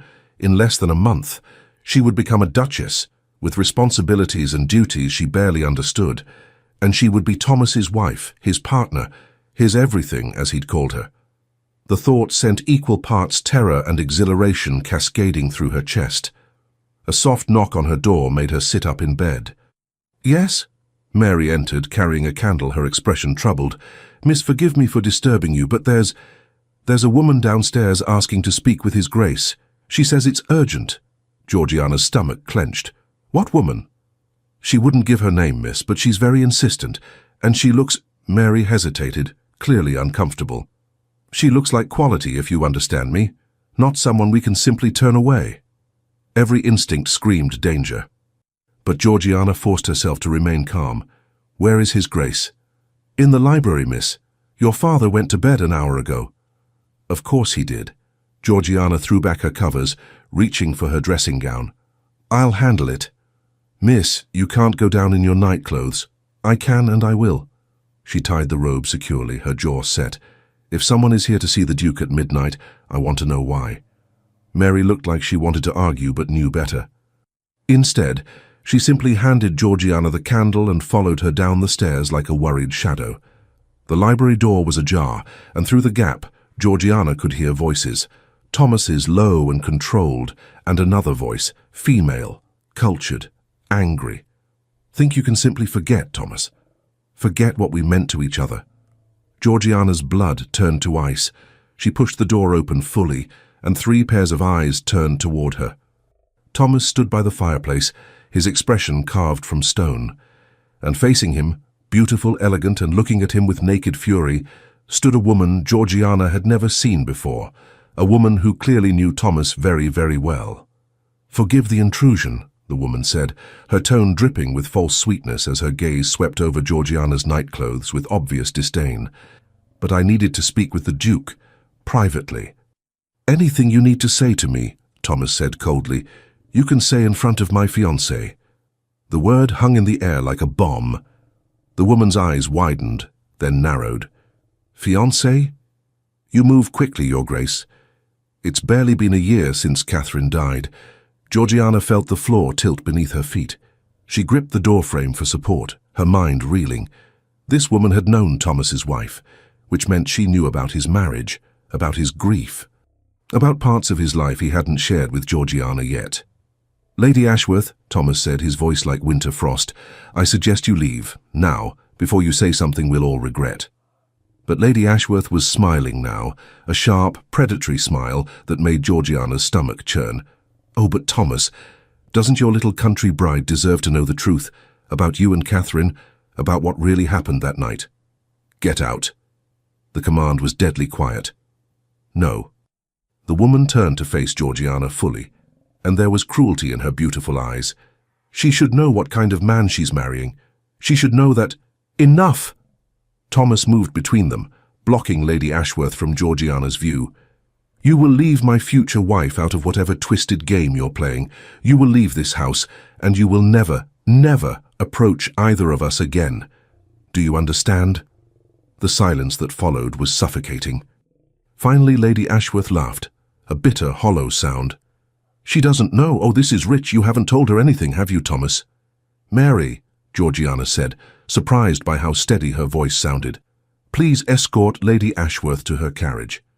There's no need, Lady Ashworth said. I'm leaving. But mark my words, Miss— She paused, waiting for Georgiana to supply her name. Hartwell, Georgiana said, lifting her chin. Georgiana Hartwell, soon to be the Duchess of Wycliffe. Something flickered in Lady Ashworth's eyes. Respect, perhaps, or calculation. Well then, Miss Hartwell, I wish you luck. You're going to need it. She swept from the room, leaving devastation in her wake. The silence in the library was deafening.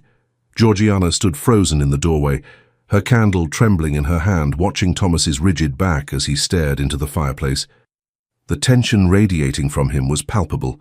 She could see it in the set of his shoulders, the white-knuckled grip of his hands at his sides, the careful, measured breaths he was taking as if trying to maintain control.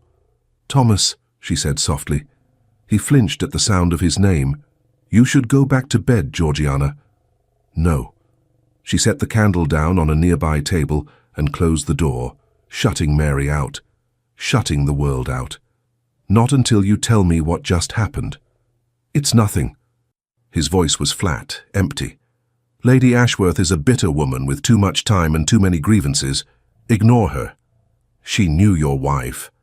The words hung between them like accusation. Thomas's shoulders tensed further, if that was even possible. Yes, he admitted finally. She knew Catherine. How? Georgiana moved closer, drawn despite the warning bells clanging in her mind. How did she know her? Thomas was silent for so long, she thought he wouldn't answer. Then slowly he turned to face her. What she saw in his expression made her chest ache, pain and shame and a bone-deep weariness that aged him beyond his years. Lady Ashworth was Catherine's closest friend, he said quietly.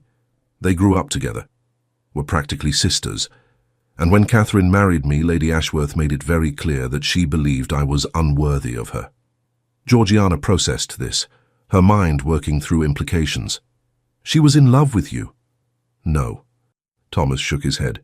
She was in love with the idea of Catherine marrying someone she approved of, someone she could control. I was neither of those things. What did she mean about that night? The question emerged before Georgiana could stop it. What really happened the night Catherine died? Thomas closed his eyes and she watched something break inside him.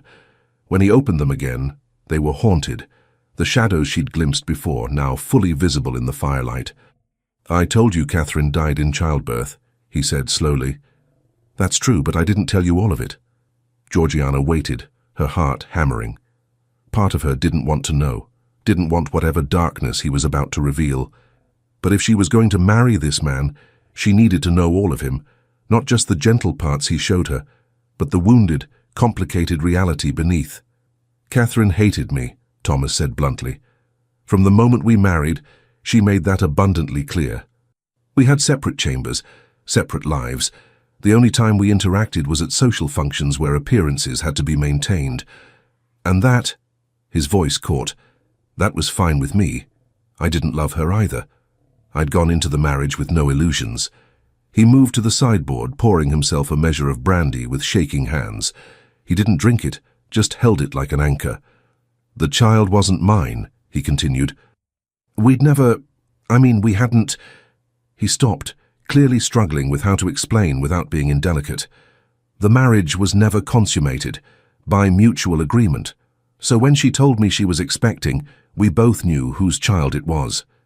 Georgiana's breath caught. Her lover. Lord Ashworth. Lady Ashworth's husband. Thomas's laugh was bitter. Ironic, isn't it? Catherine took up with her best friend's husband.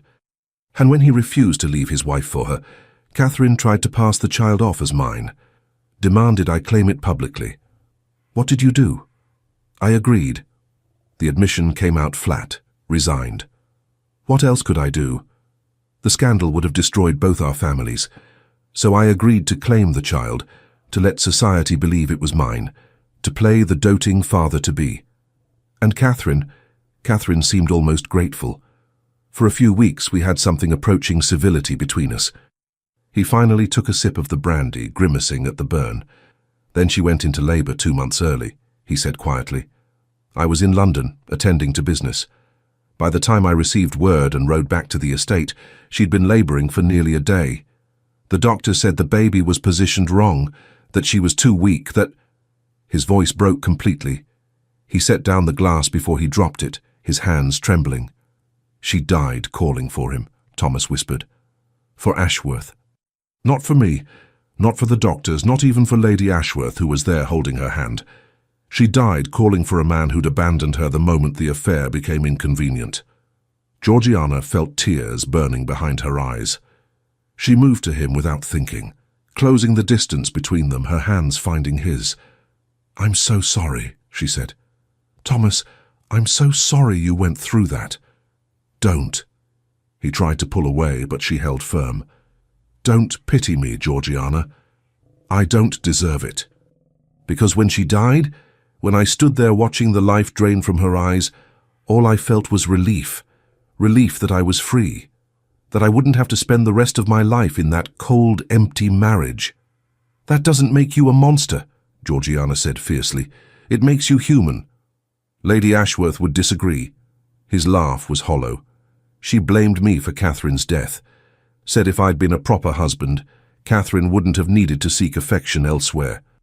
Said I killed her through neglect. That's absurd. Is it? Thomas met her eyes, and the anguish there stole her breath. I married a woman I didn't love because it was expected.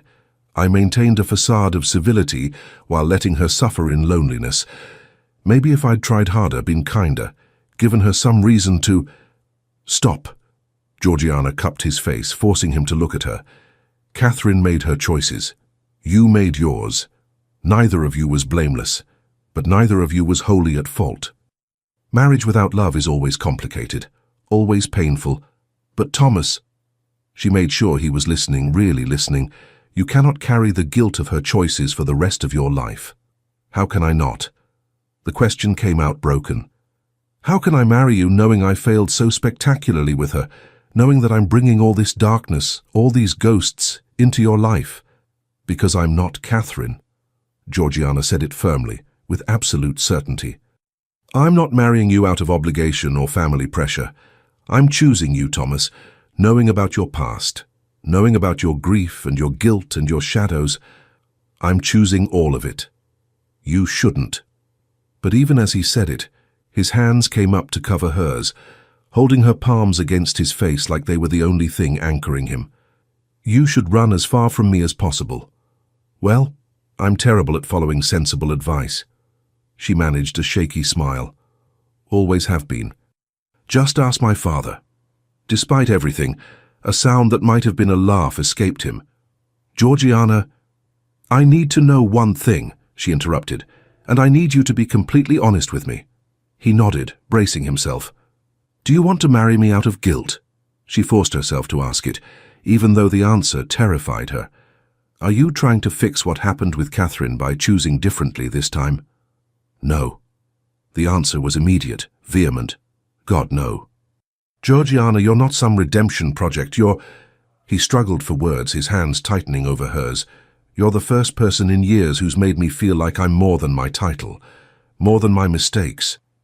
You look at me and see Thomas, not the Duke of Wycliffe with all his tragic history. That's because you are Thomas, she said softly. The man who reads novels and makes terrible jokes and rides through storms to get back to me. That's who I'm marrying, not your ghosts. They come with me, he warned. The ghosts. They always will. Then we'll learn to live with them. She pulled his hands away from her face, lacing their fingers together. Together. Because that's what marriage is, isn't it? Not two perfect people finding each other, but two imperfect people choosing to face imperfection together. Thomas stared at her as if she'd just spoken in a foreign language.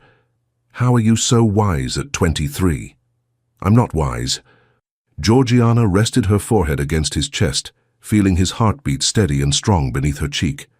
I'm terrified, but I'm also certain. Does that make sense?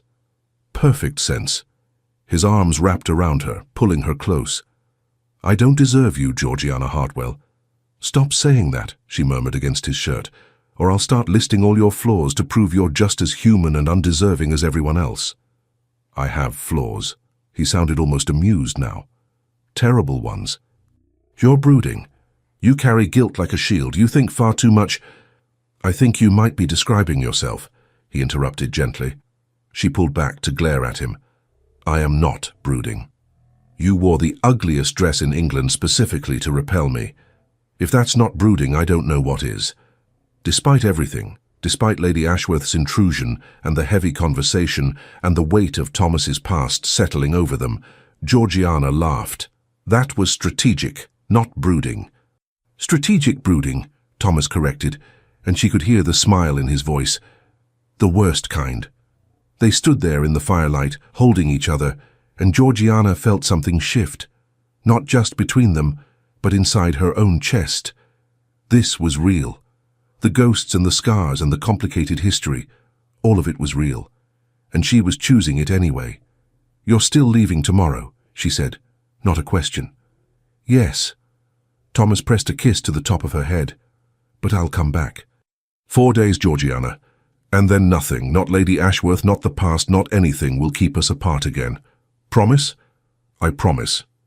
He pulled back to look at her, his expression serious. And I promise something else. I will never lie to you. I will never hide parts of myself because I think you can't handle them. You deserve honesty, even when it's ugly. Good, she managed a tired smile. Because I'm going to hold you to that. And I promise the same. No secrets, no hidden parts. Just us, however complicated that is. However complicated, he agreed. They stood there for another long moment, neither wanting to break the spell. Finally, Georgiana pulled away reluctantly. I should go back upstairs before Mary sends a search party.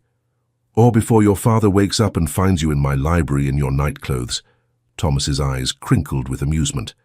That would be quite the scandal. The Duke of Wycliffe, compromising innocent young ladies in libraries.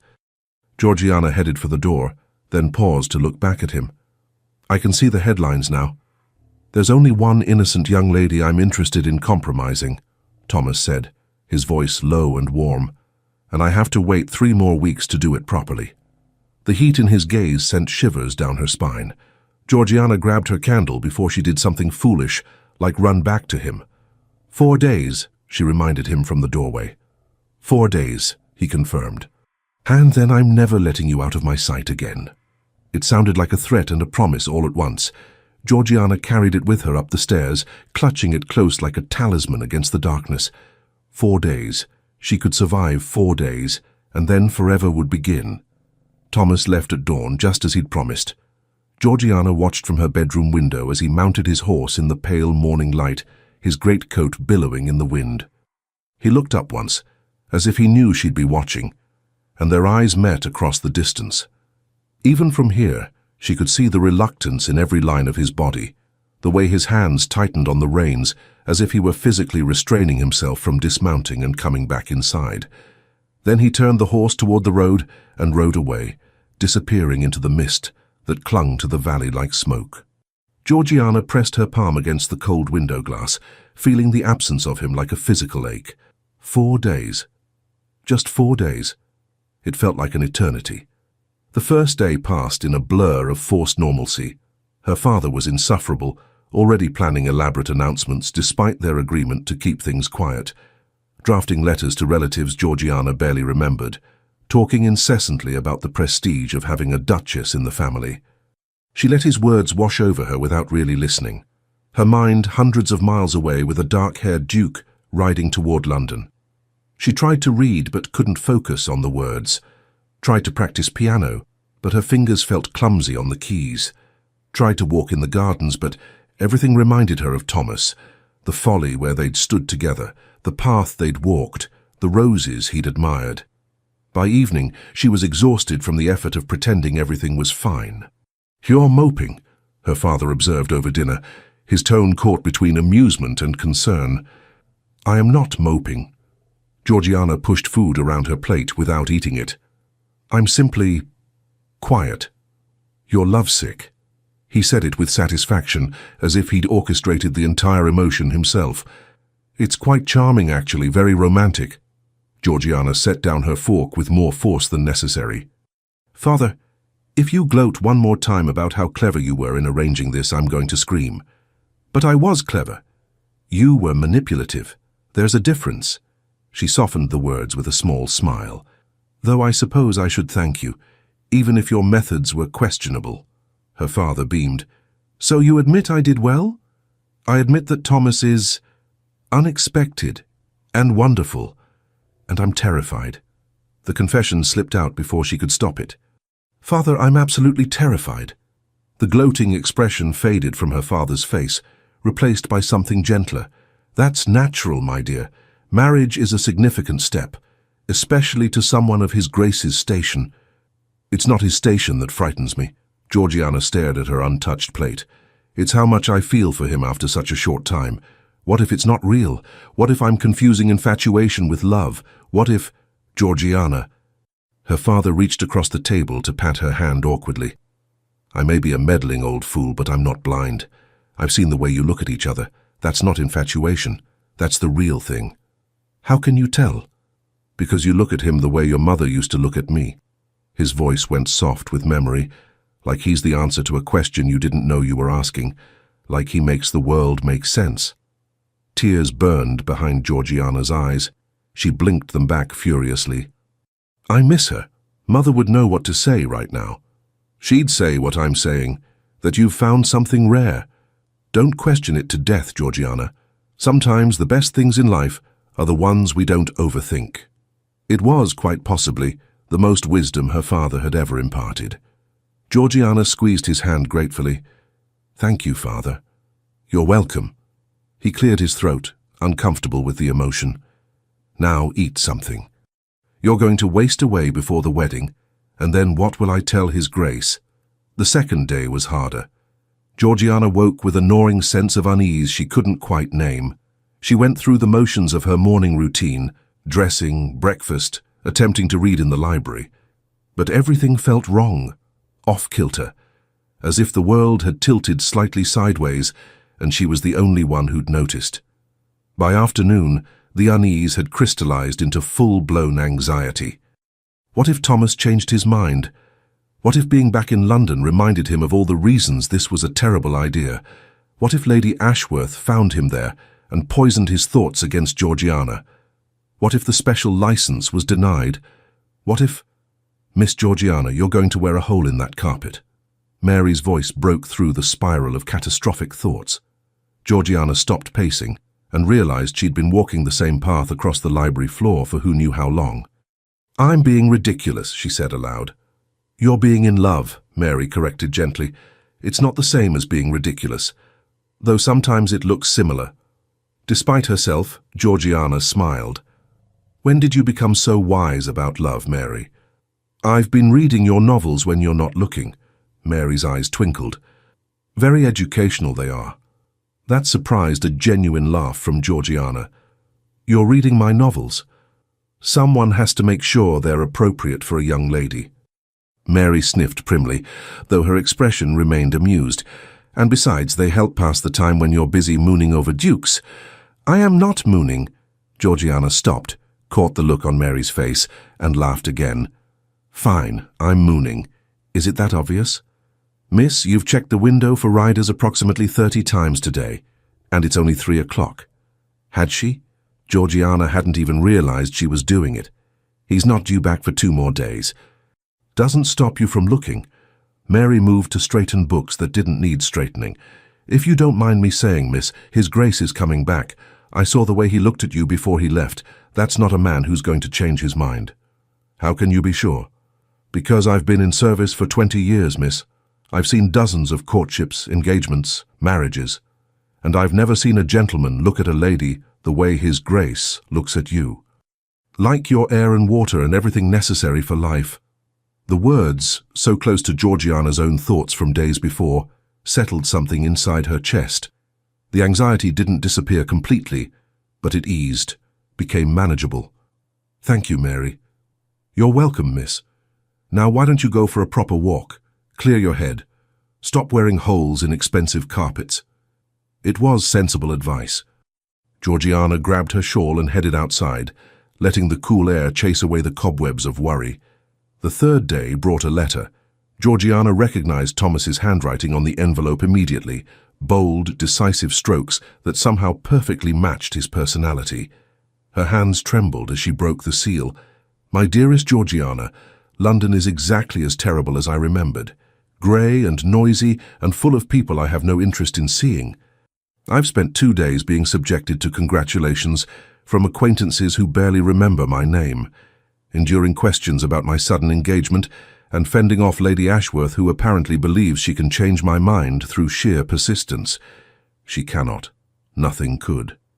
The special license has been obtained. My solicitor assures me all the settlements are in order and will call on your father tomorrow to finalize everything. I've closed the townhouse and made arrangements for staff at Wycliffe Manor. Everything is ready. Everything except me. I'm not ready to be apart from you for another moment. I'm leaving London at first light tomorrow, a day earlier than planned. I cannot bear to wait any longer. By the time you read this, I'll already be on the road back to you. 3 days felt impossible when I left. Now that I've spent them missing you with every breath, I realize I was right to insist on a short engagement. Every hour apart from you feels like a small death. Too dramatic? Perhaps. But it's the truth. You've ruined me for solitude, Georgiana Hartwell. Made me need your presence like I need air. I'm not certain whether to thank you or curse you for it. I choose thanks, always thanks. I'll see you tomorrow, my love. And then I'm never leaving your side again. Yours eternally, Thomas. Georgiana read the letter 3 times, clutching it like a lifeline. He was coming back. Tomorrow, a whole day early. The anxiety that had been knotting her stomach for 3 days finally released. She pressed the letter against her chest, feeling her heart race with anticipation rather than fear. 1 more day. Just 1 more day. She could survive that. The 4th day dawned clear and bright. Georgiana woke before sunrise, too excited to sleep. She dressed with unusual care, not in her finest gown, but in the pale blue muslin she'd worn the first morning she and Thomas had breakfast together. The morning everything had changed. She was in the library by the time the sun crested the horizon, pretending to read but actually watching the window. Waiting. Her father found her there at noon. Still no sign of him? No. Georgiana tried not to sound as disappointed as she felt. But the roads from London are long. He'll be here. Of course he will. Her father settled into his favorite chair. The man rode through a storm to get back to you 4 days ago. He's not going to let good roads slow him down now. It was meant to be comforting. It was. But as the afternoon wore on with no sign of Thomas, the old anxieties began creeping back. What if something had happened?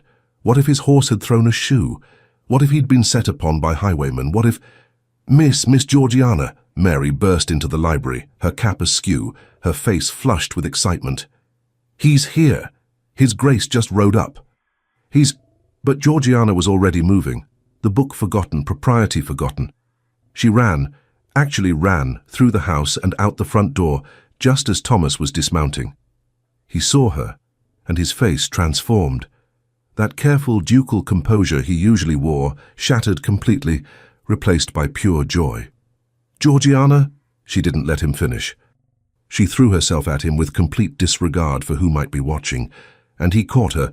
Of course he caught her, his arms coming around her waist to lift her clear off the ground. "You're early," she said breathlessly against his shoulder. "I couldn't wait."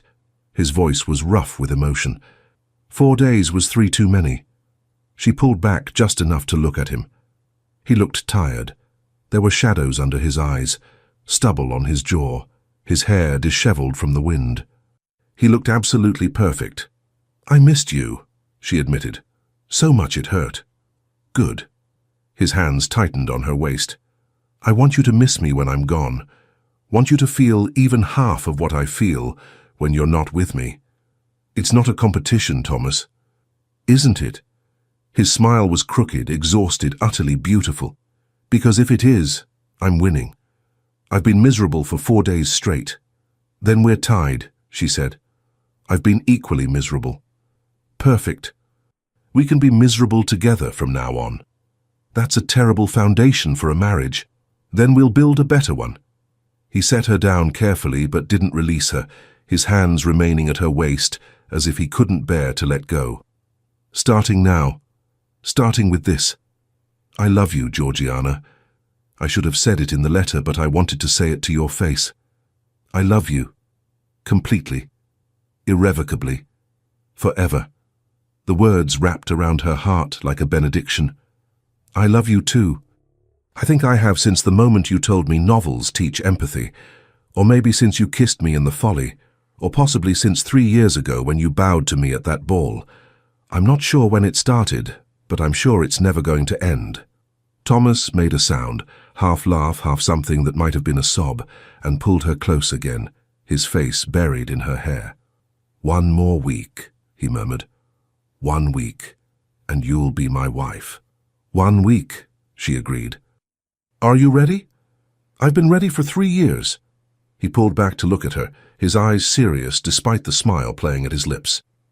The real question is, are you ready? Georgiana looked at him, this complicated, wonderful, wounded man who'd ridden for days to get back to her, who'd been honest about his scars, who looked at her like she was everything. Yes, she said simply. I'm ready. And for the first time since he'd left, the certainty settled into her bones like truth. This was real, this was right, and in 1 week it would be forever. The week before the wedding passed in a strange combination of endless waiting and time moving far too quickly. Thomas stayed at the village inn. Propriety demanded it, much to both their frustration, but he spent every daylight hour at Hartwell House. They walked the gardens until Georgiana could navigate every path with her eyes closed. They sat in the library reading passages aloud to each other. They had tea in the breakfast room and talked about everything and nothing until the words ran out and comfortable silence took their place. And through it all, Georgiana learned him. The real him, beneath the title and the carefully maintained composure. She learned that he took his tea with too much sugar and always forgot to eat breakfast unless someone reminded him. That he had a scar on his left hand from a childhood mishap involving a fence and a particularly angry goose. That he spoke French fluently, but couldn't carry a tune to save his life. That he read poetry when he thought no one was watching, his lips moving silently over the words. She learned that he was funny, genuinely, unexpectedly funny in a dry, self-deprecating way that caught her off guard and made her laugh until her sides ached. That he had strong opinions about architecture and weaker ones about fashion. That he missed his mother, who died when he was 17, with a quiet grief he rarely voiced but carried in the careful way he spoke of her. And she learned that he loved her, not in grand gestures or flowery declarations, but in the small things. The way he always walked on the side of the path closest to the road, subtly protecting her. The way his eyes sought her out when he entered a room, as if confirming she was still there. The way he listened when she spoke, truly listened, as if her words were important, as if she was important. It terrified her and thrilled her in equal measure. 3 days before the wedding, they sat in the Folly at sunset, watching the sky turn from gold to pink to deep purple. Tell me about Wycliffe Manor, Georgiana said, breaking the comfortable silence. I should know something about my new home before I arrive. Thomas was quiet for a moment, his fingers absently tracing patterns on the stone railing.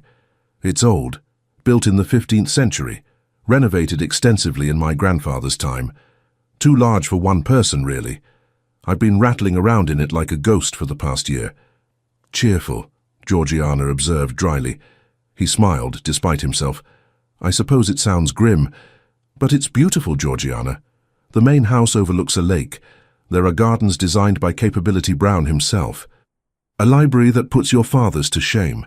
stables full of horses you'll love, staff who are probably placing bets on whether I'd ever remarry. What odds did they give? I don't want to know. He turned to look at her, his expression softening. But they'll love you. My housekeeper, Mrs. Chapman, has already been planning menus and arranging your chambers. Yes, separate chambers, propriety and all that. Though I should warn you, the Duchess's suite connects to the Duke's through a shared sitting room.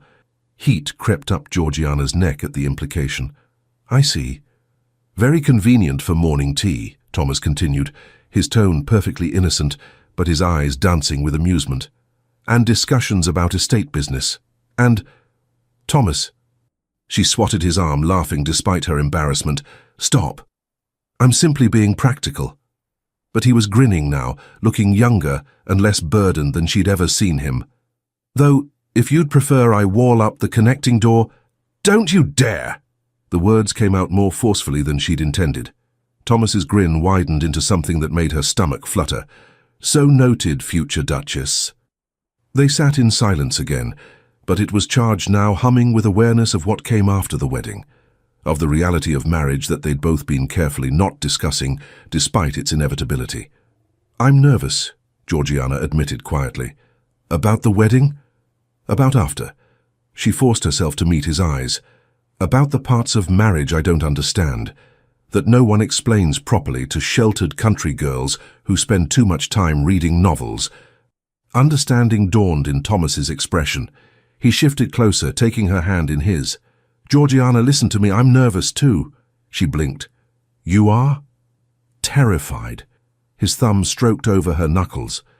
My first marriage was a disaster. We barely spoke, let alone... He stopped, clearly uncomfortable.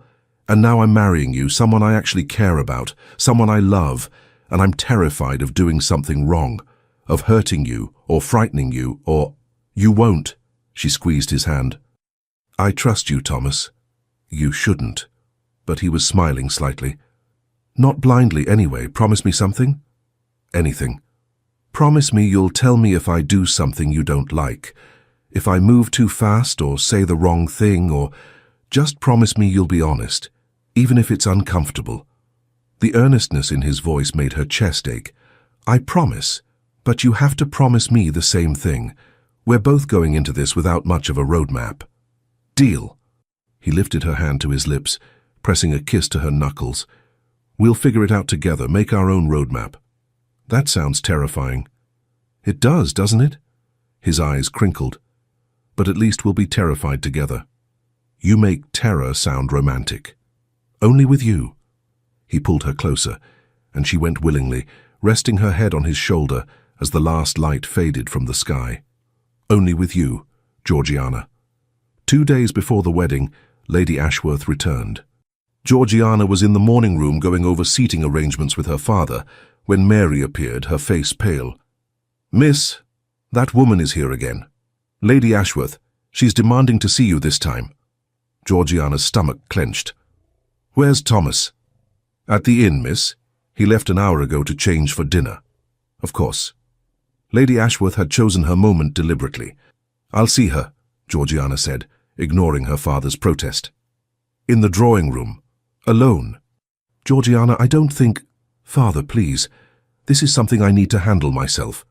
She found Lady Ashworth standing by the fireplace, examining a portrait of Georgiana's late mother with critical eyes.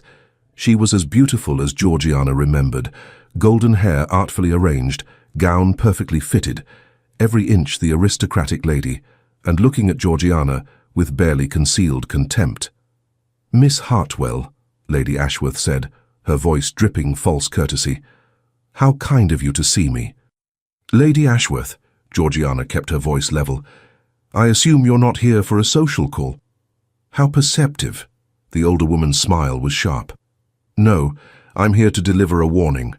Woman to woman, as it were. I don't need your warnings. Don't you? Lady Ashworth moved closer, her eyes hard. You're marrying a man haunted by ghosts. A man who destroyed my best friend through neglect and indifference. A man who will do the same to you, given half a chance. Anger flared hot in Georgiana's chest. Thomas didn't destroy anyone. Your friend made her own choices, as did he. Their marriage was complicated. Complicated. Lady Ashworth laughed bitterly. Is that what he told you? That it was complicated? Did he tell you that Catherine begged him to love her? That she tried everything to earn his affection, and he gave her nothing but cold civility? That's not... Did he tell you how she cried? Lady Ashworth's voice rose. How she spent nights alone knowing her husband couldn't bear to even look at her. How she turned to someone else because Thomas made her feel invisible. The words hit like physical blows. But Georgiana forced herself to stand firm, to remember what Thomas had told her, the truth beneath the accusations. Catherine had an affair, Georgiana said quietly. She carried another man's child. Whatever pain she felt, she made choices that hurt Thomas too. They were both trapped in a loveless marriage, both suffering. You can blame Thomas all you want, but it won't change the fact that your friend played her part in that tragedy. Lady Ashworth's face went white. How dare you? No, how dare you? Georgiana took a step forward, surprising herself with her own courage. You barge into my home, insult my future husband, and act as if Catherine was some innocent victim. But marriage takes two people, Lady Ashworth. Two people who both made mistakes. And yes, Thomas carries guilt for his part. But he's not the monster you're trying to paint him as. You're a fool, Lady Ashworth spat. A naive little fool who thinks love will be enough. But it won't. The shadows will always be there. Catherine will always be there between you. A ghost he can never escape. Then we'll live with her ghost. Georgiana lifted her chin. Thomas and I. Together. Because that's what marriage is, facing the ghost together instead of alone. For a moment something flickered in Lady Ashworth's eyes. Pain, raw and real beneath the anger. I loved her, she whispered. Catherine. She was like a sister to me. And I watched her die calling for a man who abandoned her. I can't let Thomas just move on as if she never mattered. Understanding crashed over Georgiana like a wave. This wasn't really about Thomas. It was about grief. About a woman who'd lost her best friend and needed someone to blame. She mattered, Georgiana said more gently. Thomas knows she mattered, but Lady Ashworth, she's gone. And the living have to keep living, even when it hurts. Lady Ashworth stared at her for a long moment. Then, without another word, she turned and swept from the room. Georgiana stood there shaking, listening to the sound of a carriage pulling away. She'd done it. She'd faced down the ghost of Catherine and survived. When Thomas arrived for dinner an hour later, she told him everything. He listened silently, his expression unreadable. I'm sorry, he said finally. I should have been here. You shouldn't have had to face her alone. I wanted to. Georgiana took his hands. She needed to know that I'm not afraid of your past, that I'm choosing you anyway, all of you. Thomas pulled her into his arms, holding her so tightly she could barely breathe. One more day, he murmured against her hair. One more day and you're mine, legally forever, and I'm never letting you face anything alone again. One more day, she agreed, and this time the wait didn't feel endless. It felt like standing on the edge of something beautiful, looking down at forever spread out below. Tomorrow would be her wedding day. Tomorrow she would become Georgiana Ashford, Duchess of Wycliffe. Tomorrow forever would begin. She was ready. Georgiana woke on her wedding day to rain. Not the violent storm that had trapped them indoors a week ago, but a soft, steady drizzle that turned the world silver. She lay in bed listening to it tap against her window, feeling strangely calm, as if all the anxiety and fear and doubt of the past weeks had finally burned themselves out, leaving only certainty in their wake. Today, she would marry Thomas. Today, everything would change. Mary arrived with tea and found her already dressed in her shift, staring out the window at the grey morning. It's raining, Georgiana observed. Rain on a wedding day is good luck, miss.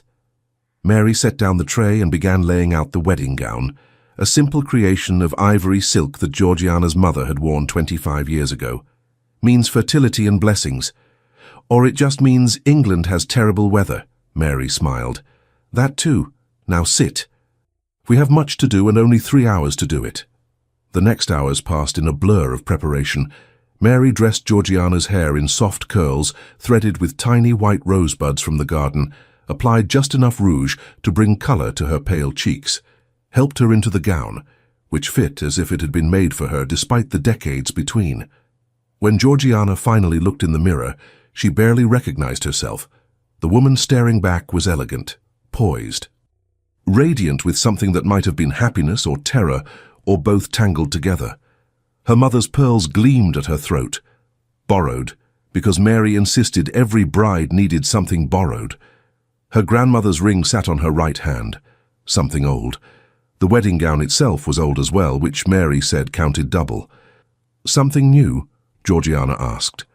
Mary produced a delicate lace handkerchief, embroidered with Georgiana's new initials, GAA. Georgiana Ashford, Duchess of Wycliffe. His Grace sent it this morning, Mary said softly, with a note. Georgiana's hands trembled as she unfolded the small card tucked with the handkerchief. For tears of joy, I hope. Though I'll understand if they're tears of panic at what you've agreed to. I'll be the one at the altar trying not to pass out from nervousness. See you soon, my love. T. She pressed the handkerchief to her lips, feeling tears prick behind her eyes. I'm not going to cry, she announced. Of course not, miss. Mary's own eyes were suspiciously bright. But just in case, you should probably tuck that somewhere accessible.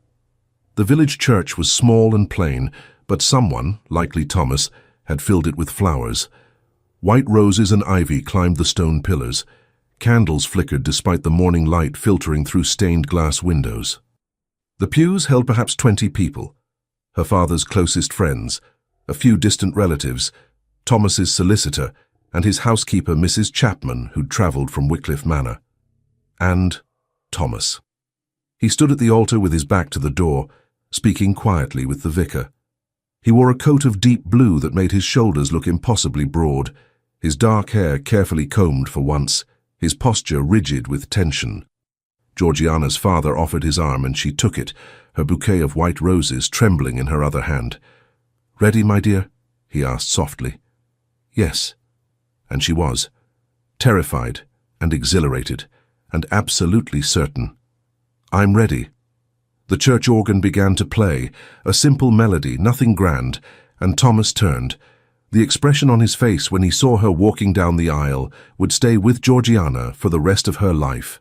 Wonder, disbelief, joy so pure and raw it was almost painful to witness.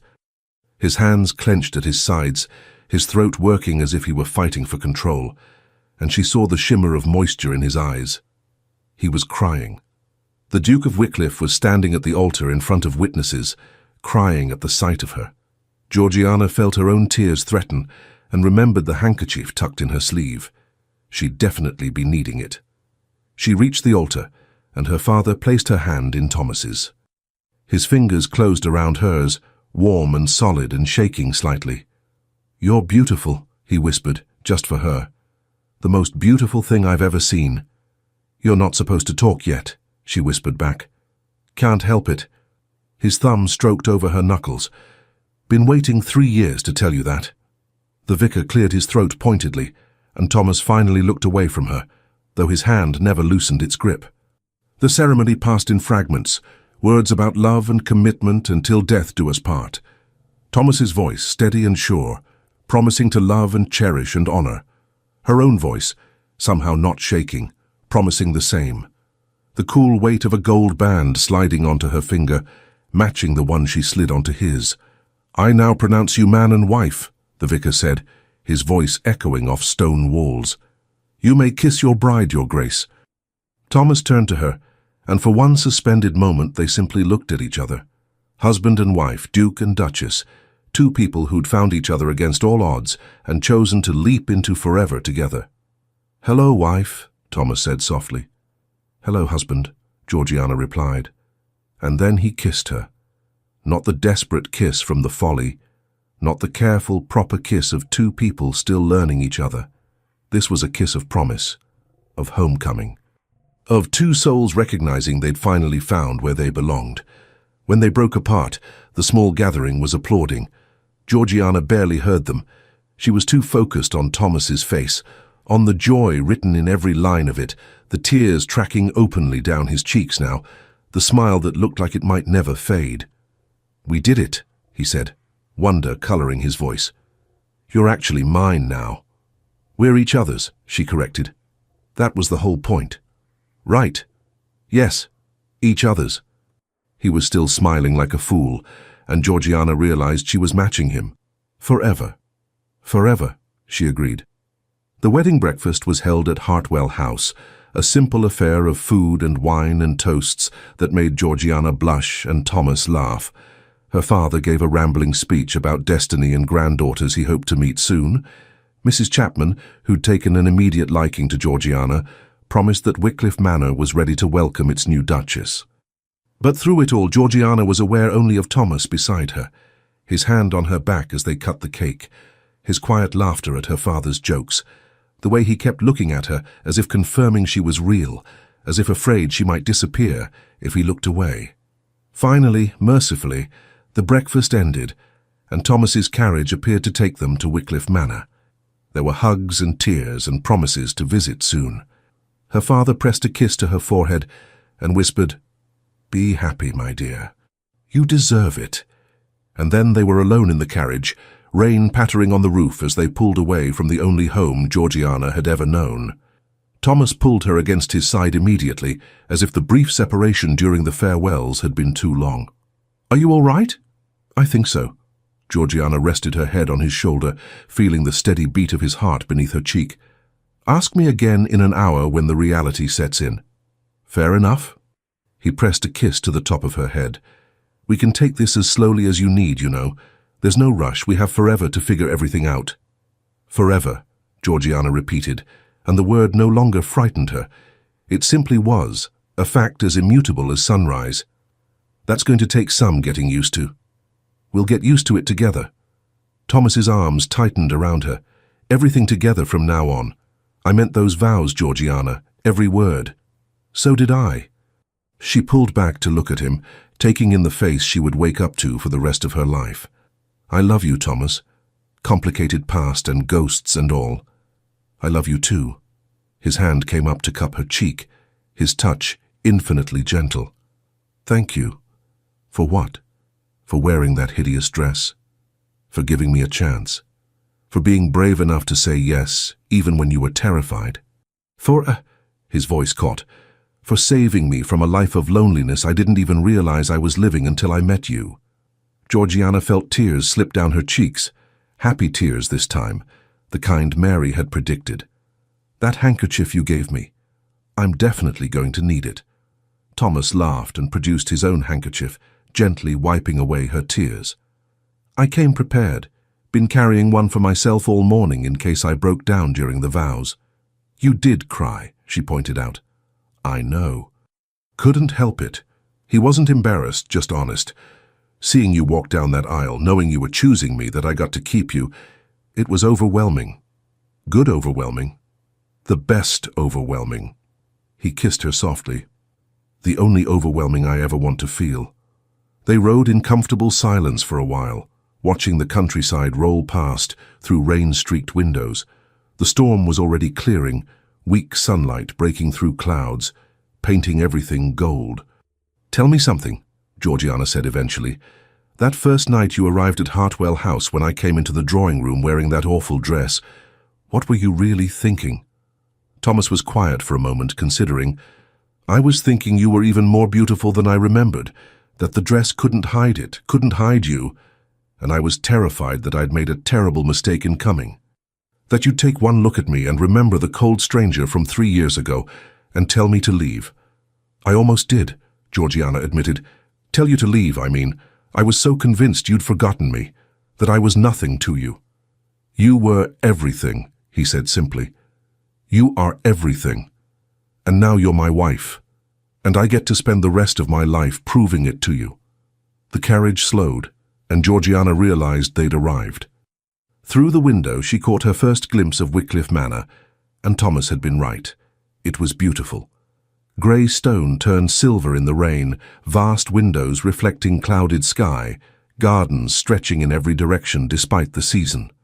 "Welcome home, Duchess," Thomas said softly. Home. Not Hartwell House, but this place she'd never seen before. This manor that would be hers to manage, to live in, to make her own. It should have been terrifying. Instead, it felt like possibility. "Show me everything," she said, turning to him with a smile. "I want to see all of it, our home." The joy that blazed in Thomas's eyes was answer enough. He helped her from the carriage, and despite the rain and propriety, and the staff lined up to greet their new duchess, he swept her into his arms. "Thomas," she laughed, clinging to his neck. "Put me down, you're making a scene." "Let me make a scene." He carried her toward the entrance, grinning like a madman. "I'm carrying my bride over the threshold, it's tradition." "You're ridiculous."